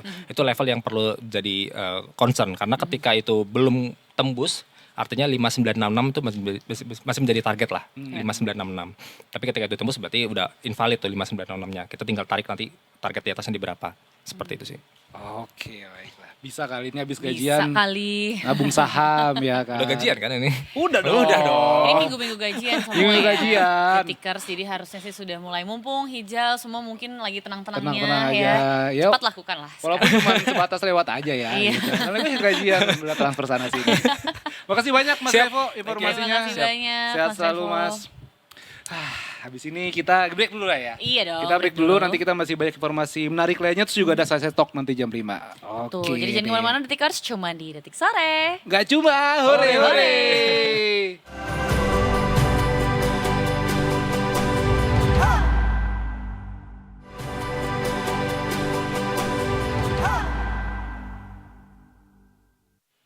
Welcome back to Detik Sore. Gak cuma hore-hore, akhirnya aku dapat angle kanan ini. Bagus ya kalau yang kanan ya. Iya, I love angle kanan, tapi aku selalu ditaruh di sebelah kiri. Kalau don't look back in angle itu oasis. Anger. Nah, masuk jam pulang kantor Tikar sudah 4:30 nih, udah siap-siap ya Yes. kan, udah mau pulang. Wah, malam Jumat nih. Wah, macet nih Senopati, gue arah pulang sana soalnya. Bu mau party di Senopati. Enggak, Oh, arahnya ke sana enggak. terus kayak, ya pasti kena macet Pasti juga kena nih. Gitu. Jadi kita harus tahu kabar jalanan di luar seperti apa, mendingan kita langsung tanya sama Bribtu Eklesia. Selamat sore, Bribtu Eklesia. Halo, selamat sore. Nah, Bribtu Eklesia karena sekarang hari Kamis. Hari Kamis. Sudah mulai orang-orang mungkin lowong kerjaannya gitu kan, udah mulai mau beres pulang kantor tuh main dulu deh, kemana dulu deh. Betul, mungkin misalnya Sepertinya. ke Brebes atau ke Denpasar. Jauh ya. Karena itu banyak di belakang, banyak layar monitornya, pasti dari mana-mana nih laporannya. Benar-benar. nih. Kayaknya kita pengen tahu bagaimana sih kondisi di jalanan sore hari ini. Jadi silahkan Bribtu Eklesia. Baik, terima kasih rekan-rekan kami yang ada di studio. Selamat sore Detikers. Bersama kami dari NTMC Korlantas Polri akan menginformasikan situasi arus lalu lintas di beberapa titik melalui pantauan CCTV kami. Untuk titik yang pertama kita akan pantau di kawasan Simpang Tomang, Jakarta Barat. Situasi arus lalu lintas dari arah exit tol Tangerang yang akan menuju ke arah Harmoni maupun Cawang pada sore hari ini tampak cukup ramai dan terlihat ketersendatan terjadi jelang antrean traffic light di kawasan ini. Selepasnya kendaraan dapat melaju dengan kecepatan normal. Kami menghimbau kepada seluruh pengendara untuk tetap bersabar dan berhenti di belakang garis stop pada saat mengantri jelang traffic light. Dan titik selanjutnya kita akan pantau di kawasan JPO Polda Metro Jaya, Jakarta Selatan. Situasi arus lalu lintas pada sore hari ini tampak cukup ramai dari Gatot Subroto yang akan menuju ke arah Semanggi maupun Senayan, baik di jalur arteri maupun jalur tol dalam kota. Pada sore hari ini tampak cukup ramai dan terjadi sedikit ketersendatan dikarenakan meningkatnya volume arus kendaraan di jam pulang perkantoran. Kami himbau kepada seluruh pengendara untuk tetap berhati-hati dan selalu menjaga jarak aman kendaraan Anda dengan kendaraan lainnya, mengantisipasi banyaknya kendaraan yang akan keluar masuk perkantoran di kawasan ini. Dan titik selanjutnya kita akan pantau di kawasan kilometer 57.600 rest area Karawang, Jawa Barat. Situasi arus lalu lintas dari arah Cikampek yang akan menuju ke arah Jakarta pada sore hari ini mengalir dengan lancar dari berbagai arahnya. Kami himbau kepada seluruh pengguna jalur tol pastikan e-tol Anda dalam keadaan cukup agar tidak terjadi antrean kendaraan yang berarti jalan gerbang tol. Dan selanjutnya kita akan pantau di kawasan Bundaran Taman Ngurah Rai, Bali. Dapat kita lihat bersama menurut pantauan CCTV kami dari arah Jalan Bypass Ngurah Rai yang akan menuju ke arah Jalan Airport Ngurah Rai. Pada sore hari ini tampak cukup lancar, begitu pula Jalan Underpass Tugu Ngurah Rai. Kami menghimbau kepada seluruh pengendara yang melintasi kawasan ini untuk tetap berhati-hati, selalu patuhi rambu lalu lintas serta marka jalan yang berlaku dan tetap berada pada jalur Anda masing-masing, serta tidak merobos jalur yang berlawanan arah demi keselamatan diri Anda dan juga pengendara lainnya. Bagi Detikers yang mendapatkan informasi situasi arus lalu lintas selengkapnya, dapat menghubungi call center kami di 1500669 ataupun melalui nomor WhatsApp di 0858 71500669. Selamat beraktivitas, hati-hati di jalan, dan salam presisi. Demikian Bribtu Eklisia melaporkan kembali ke studio. Baik, Bribtu Eklisia aku mau tanya, jawab jujur ya Bribtu. Pelanggaran lalu lintas apa yang bikin Bribtu Eklisia tuh gemes banget? Walaupun semua pelanggaran tuh bahaya begitu ya. Sering kelihatan sih. Pengendara roda 2 nggak pakai helm, sama pengendara baik mobil maupun motor yang merokok sambil berkendara. Nggak setuju.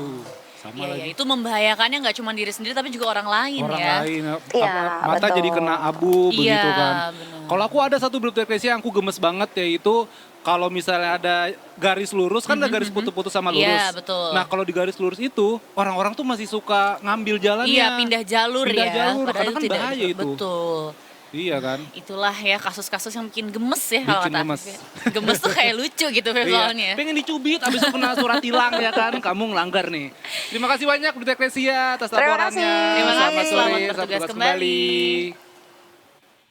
Kalau tadi dari tol Cikampek ya, Ayah, ini kita beralih ke Jepang nih yang kemarin. Jauh ya peralihannya ya. Lumayan jauh ya. Harus ke tol tapi ke Bandara Bandara Soekarno-Hatta. Soekarno-Hatta. Terbang 7 jam. Kemarin kan Jepang kena bencana gempa bumi 7,1 magnitudo dan kemarin itu kabar terakhir masih 7 orang ya yang meninggal dunia. Sekarang bertambah jadi 34 orang. Waduh. Jadi dilansir dari AFP, korban jumlah akibat gempa bumi dahsyat di Kumamoto, tepatnya di salah satu mall pusat pembelanjaan di Ion Mall namanya, itu bertambah menjadi 34 orang.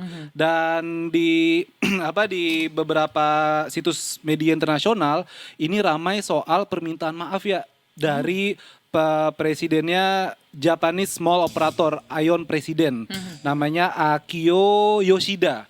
Dan dia ini meminta maaf ya di depan para jurnalis sambil mengukuhkan badannya. Dan hal ini juga menjadi menjadi atensi begitu kan, bahwa memang ya sebenarnya bencana di situ bukan salah mereka juga gitu. Betul. Bahkan Presiden Ion Mall ini dia bilang kalau prosedur keselamatannya itu berjalan sesuai yang ada begitu Iya, kan. Tapi ketika dia minta maaf itu menjadi gestur yang menyentuh lah bagi masyarakat dan juga tentu bagi keluarga korban ditinggalkan. Dan soal Kumamoto sendiri Tikers di Pulau Kyushu ini ternyata sudah pernah dilanda dua gempa bumi dahsyat pada tahun 2016 yang menewaskan 273 orang dan melukai lebih dari 2.800 orang. Dan memang ya di Jepang sendiri kan mitigasi bencananya setahu gue ya mereka tuh beneran tanggap banget. Betul. Mereka terstruktur banget, bahkan anak-anak kecilnya tuh udah diajarin ketika nanti ada gempa mereka harus gimana, mereka harus ngelapor kemana, mereka harus lari kemana, begitu sih. Iya, dan walaupun sebenarnya untuk bencana yang sebesar ini hitungannya masih terbilang sedikit ya bahkan korbannya gitu, tapi tetap itulah yang dilakukan oleh Presiden Ion yang dimana meminta maaf gitu kan, padahal sebenarnya pencegahannya juga tetap sudah berjalan sesuai gitu, tapi ya itulah budaya ya, sudah jadi budaya di Jepang. Mantap. Betul. Nah dari Jepang kita bergeser. Kemana nih ya? Kita bergeser ke Eropa. Wow. Ya.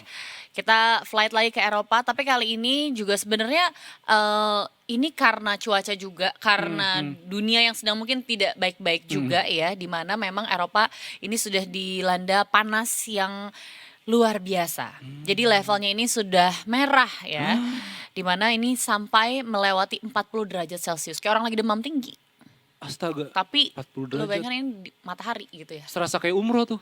Iya, Segitu panasnya, iya, iya, benar-benar. kan? Tapi ini lo bayangkan setiap hari sepanjang 1 bulan penuh, wah kebayangkan panasnya kayak apa gitu kan.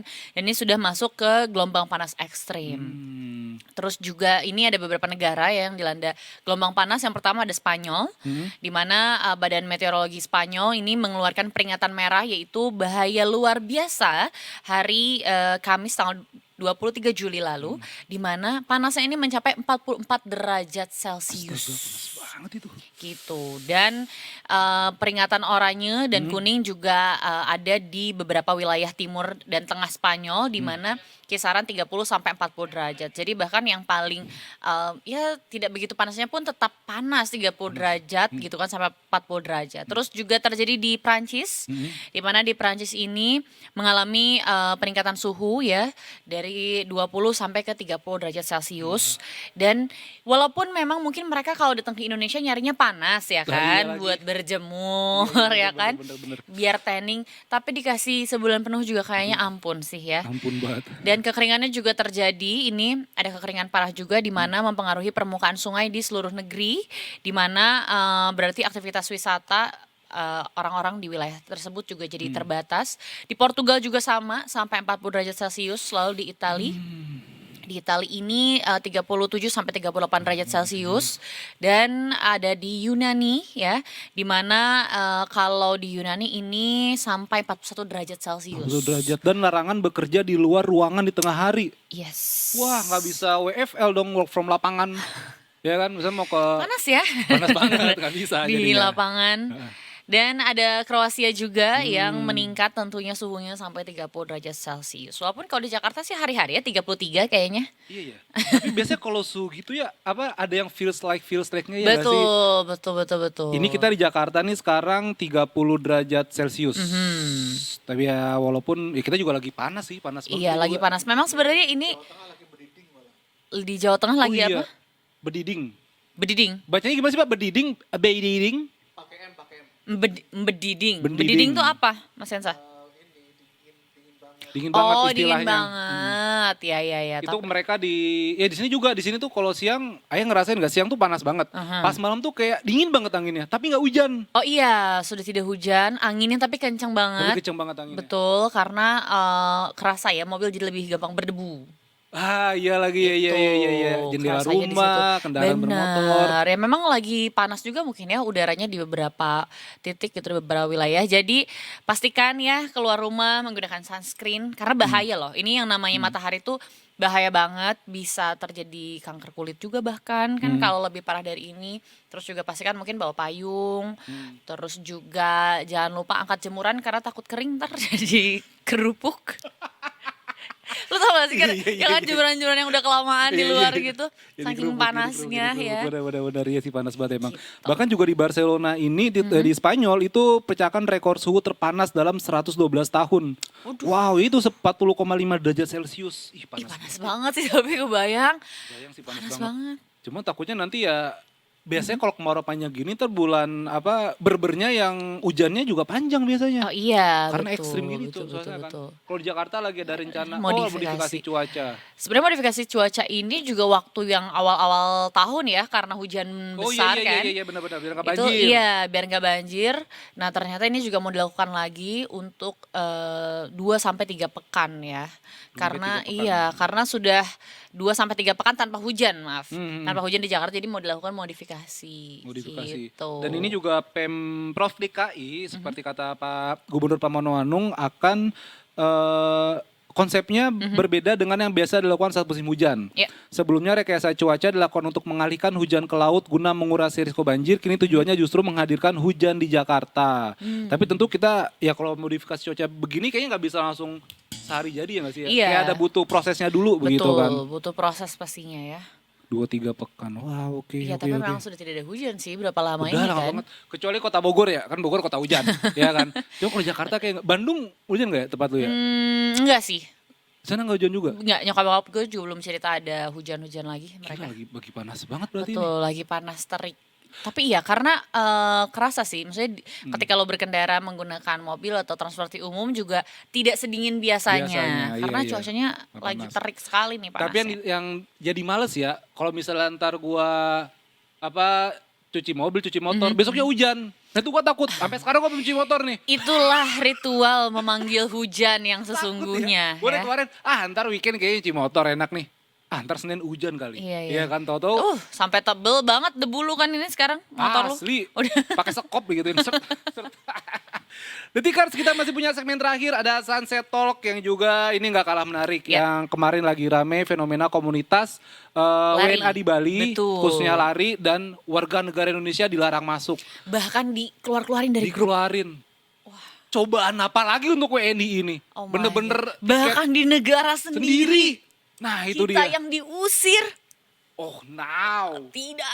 Absolut Cinema. Tapi nanti kita nggak cuma berdua, nanti kita ada Kabiro Detik Bali, ada Muklis Dinilai yang akan bergabung, Ya. yang juga akan membahas bagaimana fenomena ini bisa terjadi, dan juga kabarnya sih udah deportasi ya. Iya, 2 Kabarnya, orang. 2 orang deportasi. Makanya jangan kemana-mana Detikers, tetap di sini di Detik Sore. Gak cuma Hore, hore-hore. hore.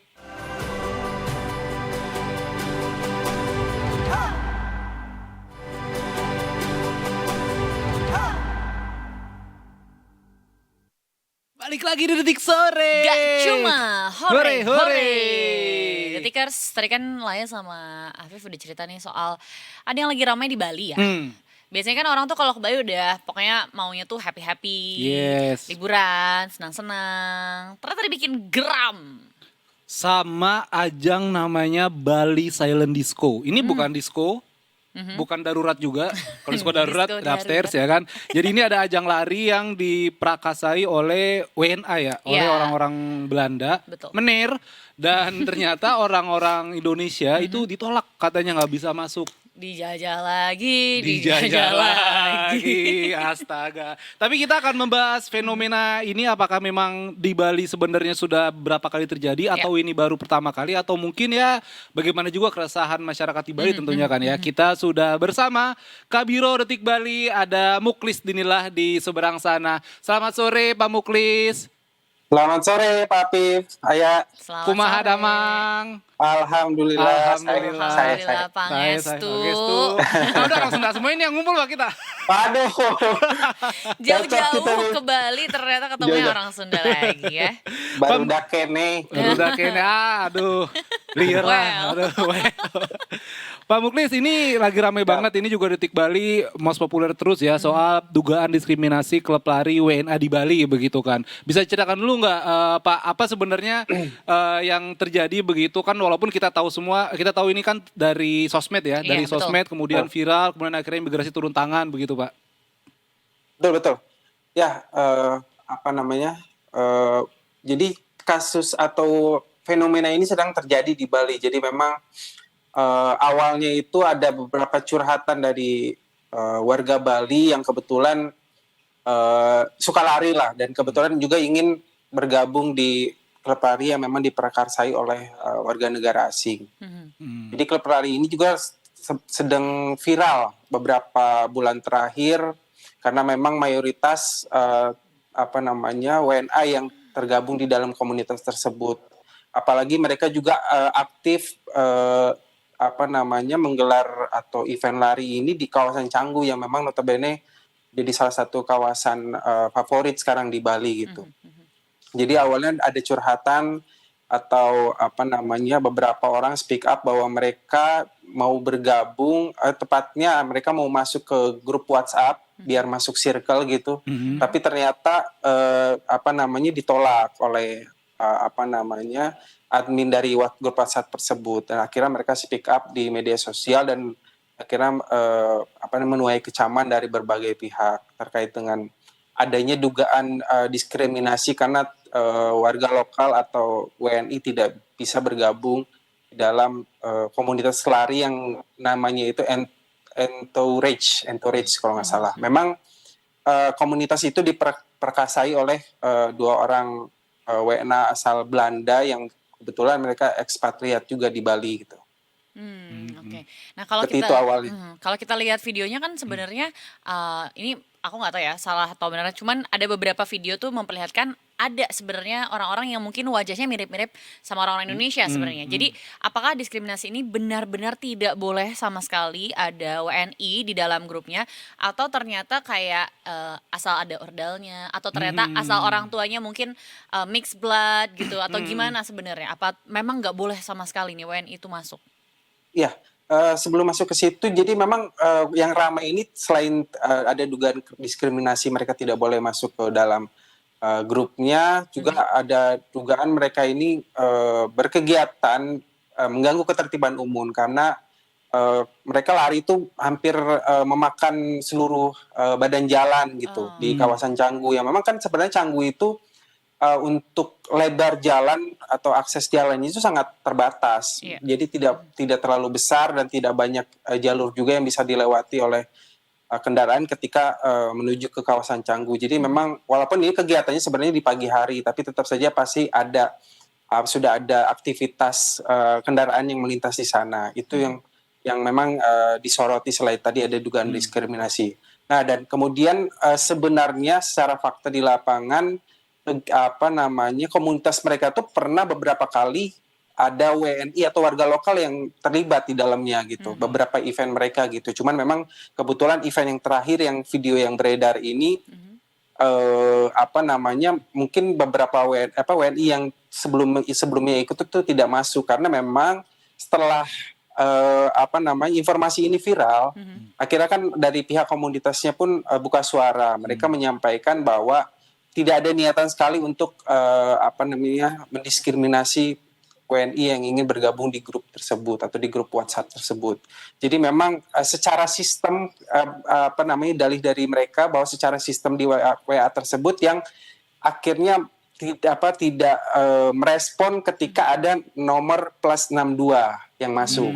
Aku juga nggak paham tuh apakah klaim tersebut atau dalih tersebut apakah benar atau tidak, itu yang belum bisa kita pastikan. Tapi kalau klarifikasi dari mereka secara sistem akhirnya tidak merespon dari nomor yang plus 62 itu. Akhirnya beberapa orang yang ingin bergabung tidak bisa masuk. Tapi yang jelas mereka menyampaikan juga bahwa event mereka itu sudah beberapa kali digelar dan menurut mereka itu sekitar 20-30%-nya itu diikuti oleh warga lokal gitu, nggak hanya WNA aja gitu. Dan WNA pun mereka nggak secara spesifik untuk negara tertentu, tapi mereka juga mix juga, ada yang dari Eropa, ada yang dari Asia, dan mungkin di Afrika juga dan sebagainya. Jadi memang kalau klarifikasi mereka itu mereka tidak se-eksklusif itu gitu. Seperti itu. Oke, bagaimana respon masyarakat di sana Pak Mulkis? Karena memang ketika video ini viral, begitu kan peristiwa ini viral, banyak juga yang akhirnya entah itu influencer atau tokoh Bali di sana begitu yang bersuara begitu. Mereka merasa kalau sebenarnya diskriminasi, ya dugaan diskriminasi ini udah bukan jadi hal barang baru begitu yang ada di Bali begitu. Betul. Ya jadi memang kan ini respon dari publik ini kan cukup hangat juga dari beberapa hari terakhir.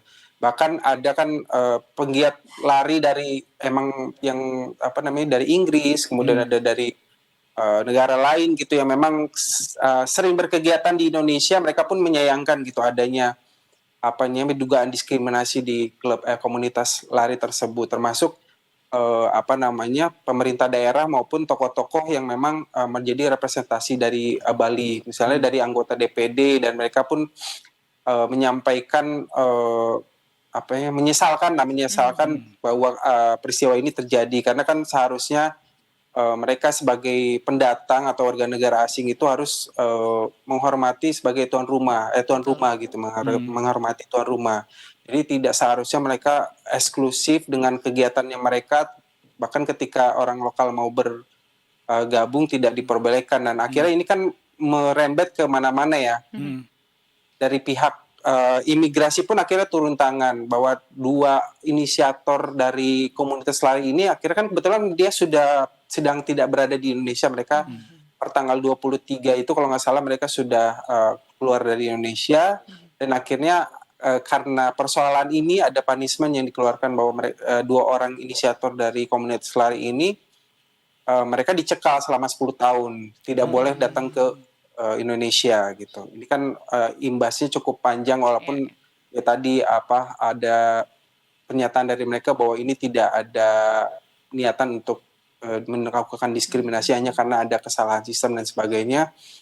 Dan ini juga kan menjadi evaluasi besar juga untuk pemerintah daerah bahwa bagaimana mereka bisa mengawasi dari setiap kegiatan yang dilakukan oleh warga negara asing. Walaupun memang ini kan mayoritas yang tergabung ini mereka berstatus ekspatriat ya, maksudnya mereka bekerja di sini dan mereka juga mungkin berkontribusi terhadap perekonomian yang ada di Bali, tapi mereka tentunya juga harus mengikuti aturan yang ada di Bali, termasuk dengan ketika melakukan kegiatan-kegiatan seperti ini, apakah sudah mengikuti aturan yang berlaku, izin dan sebagainya. Nah, sementara kan dari pemerintah provinsi pun menyampaikan bahwa sebenarnya ini agak unik juga jadi Gubernur Bali setelah melakukan dalam tanda kutip investigasi lah bahwa dia menyampaikan juga sebenarnya ini tidak ada indikasi bahwa rasisme gitulah. Kan yang berkembang di media sosialnya kan rasis dan sebagainya. Bahwa ini hanya kesalahpahaman dan dia bilang juga menyampaikan bahwa kegiatan tersebut sebenarnya tidak dilarang asalkan tidak mengganggu ketertiban umum, dan dia juga sebenarnya juga mendorong bahwa kegiatan-kegiatan yang melibatkan WNA ini harus sering dilakukan karena biar membuat kondisivitas pariwisata di Bali itu semakin bagus karena baik warga lokal atau wisatawan lokal dengan wisatawan asing itu bisa bisa berkegiatan bersama lah di Bali menikmati indahnya Pulau Dewata. Seperti itu sih. Ini tuh sebenarnya juga ditambah soal ini, Vip. Jadi waktu awal kasus ini ramai itu ada sepasang WNI dan WNA, mereka menikah. Jadi suaminya coba ngechat yang WNA dan istrinya tuh WNI. Nah, sedangkan responnya berbeda banget. Itu juga jadi salah satu tuh yang akhirnya bikin ramai lah kasus ini, karena oh iya bener ya, ketika istrinya yang berstatus WNI coba untuk join the club gitu, katanya agak dipersulit lah, sudah tidak dibalas lagi chatnya. Kayak gitu. Tapi suami yang WNA bisa langsung gas, Bang, boleh ikut. Gas, Bang. Nah itu dia yang tadi mereka akhirnya dalinya itu kan karena sistem WA dan sebagainya, walaupun sebenarnya kita belum tahu duduk persoalan sebenarnya seperti apa. Dan sebenarnya juga kan ini terkait dengan eksklusivitas ini kan pernah terjadi juga di Bali. Mungkin Detikers juga pernah mendengar Kampung Rusia gitu, Kampung Rusia yang ada di kawasan Ubud. Itu kan bahkan lebih tersistematis lah. Bahkan itu kan sudah bicaranya kawasan dan sebagainya. Walaupun akhirnya ditutup oleh pemerintah karena ada beberapa pelanggaran terkait dengan tata ruang dan sebagainya gitu. Jadi memang bukan fenomena baru dalam artian eksklusivitasnya ya, bukan dalam diskriminasi. Mungkin ketika di Kampung Rusia itu juga mungkin ada diskriminasi ketika misalnya warga lokal mau masuk kawasan tersebut agak terbatas dan sebagainya. Artinya ini kan fenomena sosial yang mungkin polanya yang agak berbeda gitu, karena mungkin trennya lagi sekarang lagi di olahraga lari tadi, olahraga atau wellness itu tadi, jadi cuman bergeser ke arah sana sih. Ini memang ini jadi fenomena sosial juga bahwa tidak bisa dipungkiri kan di pariwisata Bali ini sendiri kan perlakuan yang terhadap wisatawan asingnya agak dalam tanda kutip berbeda lah. Itu karena mereka merasa pelaku wisata merasa bahwa warga negara asing atau turis asing itu spend untuk ekonominya lebih tinggi dibandingkan wisatawan lokal. Tapi kan di sisi lain juga dari DPRD pun menyampaikan bahwa wisatawan lokal sebenarnya juga berkontribusi besar terhadap perekonomian Bali. Itu berkaca di ketika pandemi COVID kemarin. Pandemi COVID kemarin itu ketika adanya pembatasan dari pemerintah terkait dengan wisatawan mancanegara, wisatawan domestik lah yang menolong perekonomian Bali. Artinya kan bahwa stigma ekonomi Bali itu ditopang oleh lebih besar dari wisatawan mancanegara itu belum tentu benar juga gitu. Jadi artinya kesetaraan perlakuan baik dari pelaku wisata maupun pemerintah atau warga sendiri terhadap wisatawan asing dengan wisatawan lokal itu tetap harus setara sih. Iya sih. Apalagi memang orang Bali kan terkenal baik-baik begitu ya Pak Mulkis ya. Maksudnya Betul, mereka betul. mereka begitu welcome Welcome. begitu. Mereka begitu welcome sama turis asing atau turis domestik. Tapi kalau tadi kita ngelihat cuplikannya ketika bule-bule itu lari di jalanan yang penuh, itu udah pasti sangat mengganggu kan. Dan Iya, juga betul. ya soal komunitas ini juga gimana ya, bisa dibilang bagai dua sisi mata pedang begitu Pak Muklis ya, karena memang Betul, betul. satu sisi bisa turis-turis bisa aja ke Bali, mau ngapain ke Bali, ada komunitas Iya, nih, komunitas betul. surfing atau mas apa gitu, tapi ketika komunitas itu ada keeksklusifan ya jadi bumerang juga buat kita ya Pak ya. Betul, betul. Betul. Apalagi ini jumlahnya juga banyak sekali ya. Banyak Itu kalau banget kita ya. lihat dari videonya, komunitasnya Hampir sudah 100 lah. Hampir Kalau 100, hitung. wow. Tapi ini ada Hampir 100. ada info nggak sih Pak kalau komunitas ini sebenarnya sudah berjalan berapa lama? Komunitas ini infonya sih udah setahun terakhir ini ya. Setahun terakhir ini. Karena memang kan viralnya juga beberapa bulan terakhir lah. Mereka berkumpul di kawasan Canggu. Di salah satu tempat lah. Ada salah satu tempat itu yang bahkan karena pemberitaan ini mereka juga mengklarifikasi bahwa mereka cuma menyediakan tempat dan tidak terlibat secara langsung terhadap kebijakan-kebijakan dari komunitas tersebut gitu. Bahkan ketika mereka melakukan seperti ini harusnya ada izin dong Pak ke Pemda ya nggak sih Pak? Karena kan mereka pakai apa Jalan fasilitas umum, umum, iya, ya betul. jalan umum. Betul itu yang memang akhirnya mau dievaluasi oleh pemerintah daerah bahwa kegiatan seperti ini harusnya ada izin, dan sebenarnya kan secara aturan juga tidak boleh WNA melakukan menjadi sebuah penyelenggara event kalau tanpa izin. Iya. Betul. Iya sih, benar. Nah, iya sih, karena mana paham mereka harus datang ke Pak Bu siapa ya? Iya.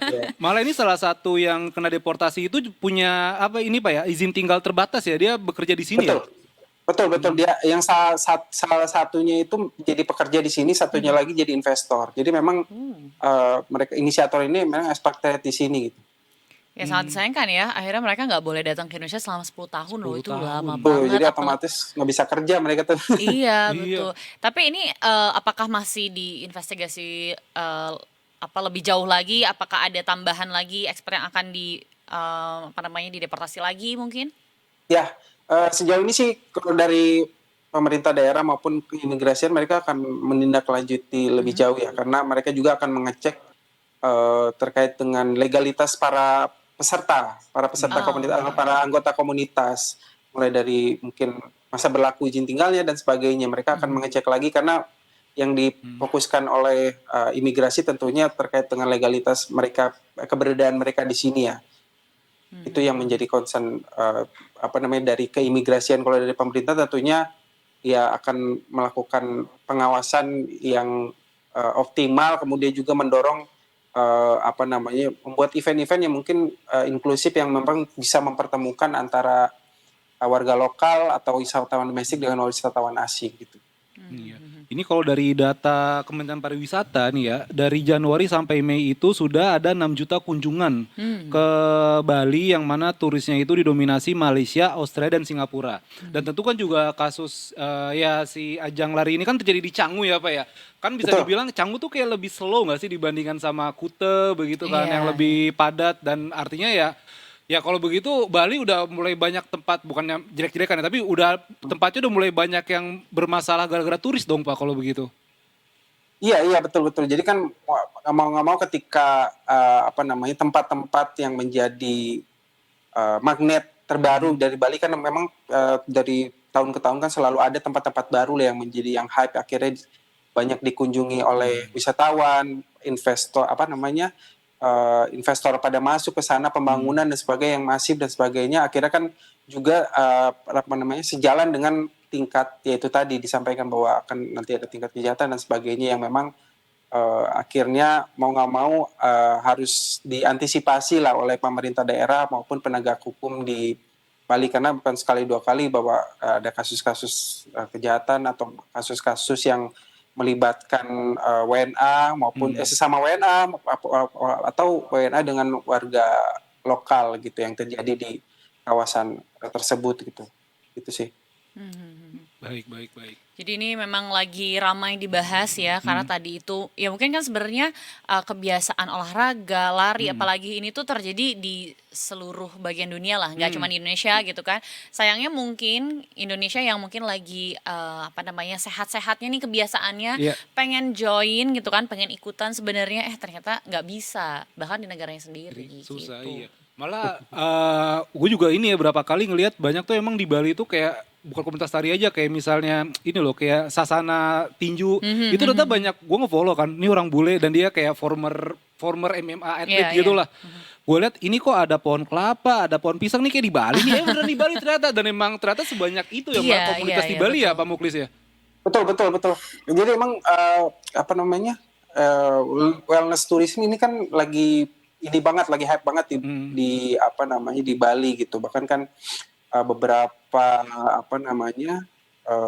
investor-investor baik asing maupun lokal gitu yang memang concern ke sana juga kan mulai berinvestasi di sini untuk meningkatkan infrastruktur untuk wellness ini gitu. Karena memang hype-nya tinggi banget gitu. Selain ketertarikan dari domestik sendiri, dari asing ketika mau berlibur sambil juga menjaga kesehatan juga sangat tinggi kan, termasuk juga proyek-proyek pemerintah kan yang ada di kawasan KEK Sanur sendiri juga kan mendorong ke arah sana gitu, bahwa Indonesia ingin menggrab pendatang yang memang untuk ke sektor wellness tadi gitu. Itu yang memang sedang didorong baik dari pemerintah maupun mungkin investor yang hadir di Bali. Atau mungkin juga bisa kali ya dengan pemerintah setempat gitu ya, kita sebagai warga negara Indonesianya yang mungkin buat event lebih banyak ya kan Bisa. di tempat tersebut. Jadi kita yang mungkin akhirnya menggait warga negara asingnya, udah join nih kita yang bikin gitu, mungkin lebih aman Bisa. ya. Komunitas balap karung, kute, kecanggung. Wah, itu kayaknya lecet sih kaki. Capek ya. Capek banget. Capek Pak Muklis, banget. terakhir ada yang lagi rame apa nih Pak di Detik Bali Pak? Iya, itu sebenarnya kan kalau berkaitan dengan ya dugaan diskriminasi ini kan ada satu lagi sebenarnya yang Apa tuh Pak? disorot, tapi memang kelanjutannya masih kita dalami ya. Jadi memang ada informasi, sebenarnya yang spill informasi ini tuh justru WNA juga. Ya, salah satu konten kreator asal Itali yang men-spill bahwa ada salah satu WNA yang memang dia mengelola grup grup thrifting yang ada di Amet Karangasem. Jadi kabarnya itu si inisiator grupnya itu dia mengeluarkan sejumlah anggota dari WNI yang ada di grup tersebut. Semuanya dikeluarin dari grup karena alasannya WNI yang ada di grup tersebut tidak mematuhi aturan grup lah bahasanya. Karena memang kan dia menyampaikan bahwa sejak awal grup ini kan dibuat untuk kayak semacam komunitas ekspatriat yang ada di Amet untuk saling untuk menjual barang-barang bekas lah di komunitas itu, komunitas ekspatriat yang ada di kawasan Amet Karangasem ini. Jadi tapi dia tidak menyangka ternyata grup ini komunitasnya semakin besar. Jadi akhirnya banyak juga WNI yang bergabung di grup tersebut. Tapi tiba-tiba dia mengeluarkan para WNI yang ada di grup tersebut dengan alasan tadi tidak mematuhi aturan. Tapi dia menyampaikan kalau memang nanti sudah ada komitmen bahwa akan mengikuti aturan grup yang ada, mereka akan dimasukin lagi dan sebagainya. Tapi karena informasi ini sudah keburu viral juga, ya itu banyak yang menyayangkan kenapa harus dikeluarkan. Padahal mereka merasa tidak melanggar aturan yang ada di grup tersebut gitu. Jadi itulah yang akhirnya menjadi bola panas juga, karena kan nggak lama setelah kasus yang klub komunitas lari ini gitu. Jadi ada dugaan diskriminasi seperti itu juga. Kayaknya dia aturannya dia kebanyakan kirim stiker kayaknya Pak. Kebanyakan kirim stiker jadi nih ganggu aja nih orang nih gitu lagi. Stiker mukanya Reza lagi Pak. Wah. Ada anak sport. Netizen plus 6 tuh kan seneng banget ngirim stiker. Ngirim stiker, kalau enggak nanya tapi cuman P gitu kan. Oh iya lagi. Iya, itu pasti. Itu Makanya masalah bule tuh. bingung, apa nih P ya kan? P apa? Pak Muklis, terima kasih banyak Pak informasinya Pak. Siap. Salam buat Sama-sama. tim Detik Bali Pak, sehat-sehat selalu Pak. Ya, terima kasih banyak. banyak, Aktif. Pak Selamat sore, Muklis. Pak Muklis. Selamat sore. Wah, ternyata banyak juga nih yang terjadi ya Iya di lagi. Bali ya. Dan sebenarnya urusan diskriminasi dan lain-lain ini, menurut gue nggak cuman kejadian ini. Dari dulu-dulu bahkan banyak juga WNI-WNI yang mengadu, katanya kalau masuk ke restoran perlakuannya Oh, beda, iya, masuk iya. ke klub perlakuannya Perlakuannya beda, ya kan. Bahkan kayak kita bisa ngelihat langsung nih kejadiannya di mana lagi ngantri masuk satu bar atau kafe gitu kan. Ternyata yang di depan kita boleh masuk, setelah itu WNI nggak boleh, dicari-cari alasannya lah karena apa. Padahal tahu-tahu WN-nya itu CEO. Nah, Ya kan, tahu-tahu kayak Dracin. Ning langsung gitu kan. Wah, gua nggak boleh masuk. Oke, gua beli restorannya. nah kan bahaya kalau kayak gitu karena menurut gue sih tetap ya WNI tetap harus jadi prioritas Iyalah. karena kan mau nggak mau kita yang punya tempat ini ya kan Iya. kita juga berkontribusi dalam apa namanya perekonomian Indonesia. Betul. Gimana kalau ternyata WNI yang spendnya lebih banyak? Iya, tadi juga kata Muklis kan yang pas Covid ternyata wisatawan lokal Iya. yang nyelamatin Bali begitu kan. Betul. Jadi don't judge a book by its cover. No. Asik, ya kan? Nggak Karena kan boleh. kenal namanya dunia pariwisata kan ini ya, apa, service kan, Iya, hospitality. betul. Hospitality, Begitu. Siapapun betul. tamu adalah raja. Yes. Raja Ian Kasela. Raja terakhir. Oke, Tikar sudah 5:30 nih saatnya kita cabut, nggak terasa. Udah mau kemana hari ini habis siaran Detik Sore? Kerja lagi nulis. Oh, kerja lagi. Gak apa-apa ya, memang itulah kita kelas-kelas pekerja ya. Tulang punggung ekonomi keluarga. Terima kasih banyak Ayah. Terima kasih juga sudah banyak Afif. main ke Detik Sore. Terima kasih juga buat kru yang bertugas. Terima kasih juga buat Detikers yang nonton kita dari tadi jam 3 sampai setengah 6. Besok kita ketemu di jam Ya. dan waktu dan tempat yang sama studio Betul. ini di Detik Sore. Gak cuma hore-hore. Sore, dadah, adios, Sampai jumpa. thank you, sampai jumpa.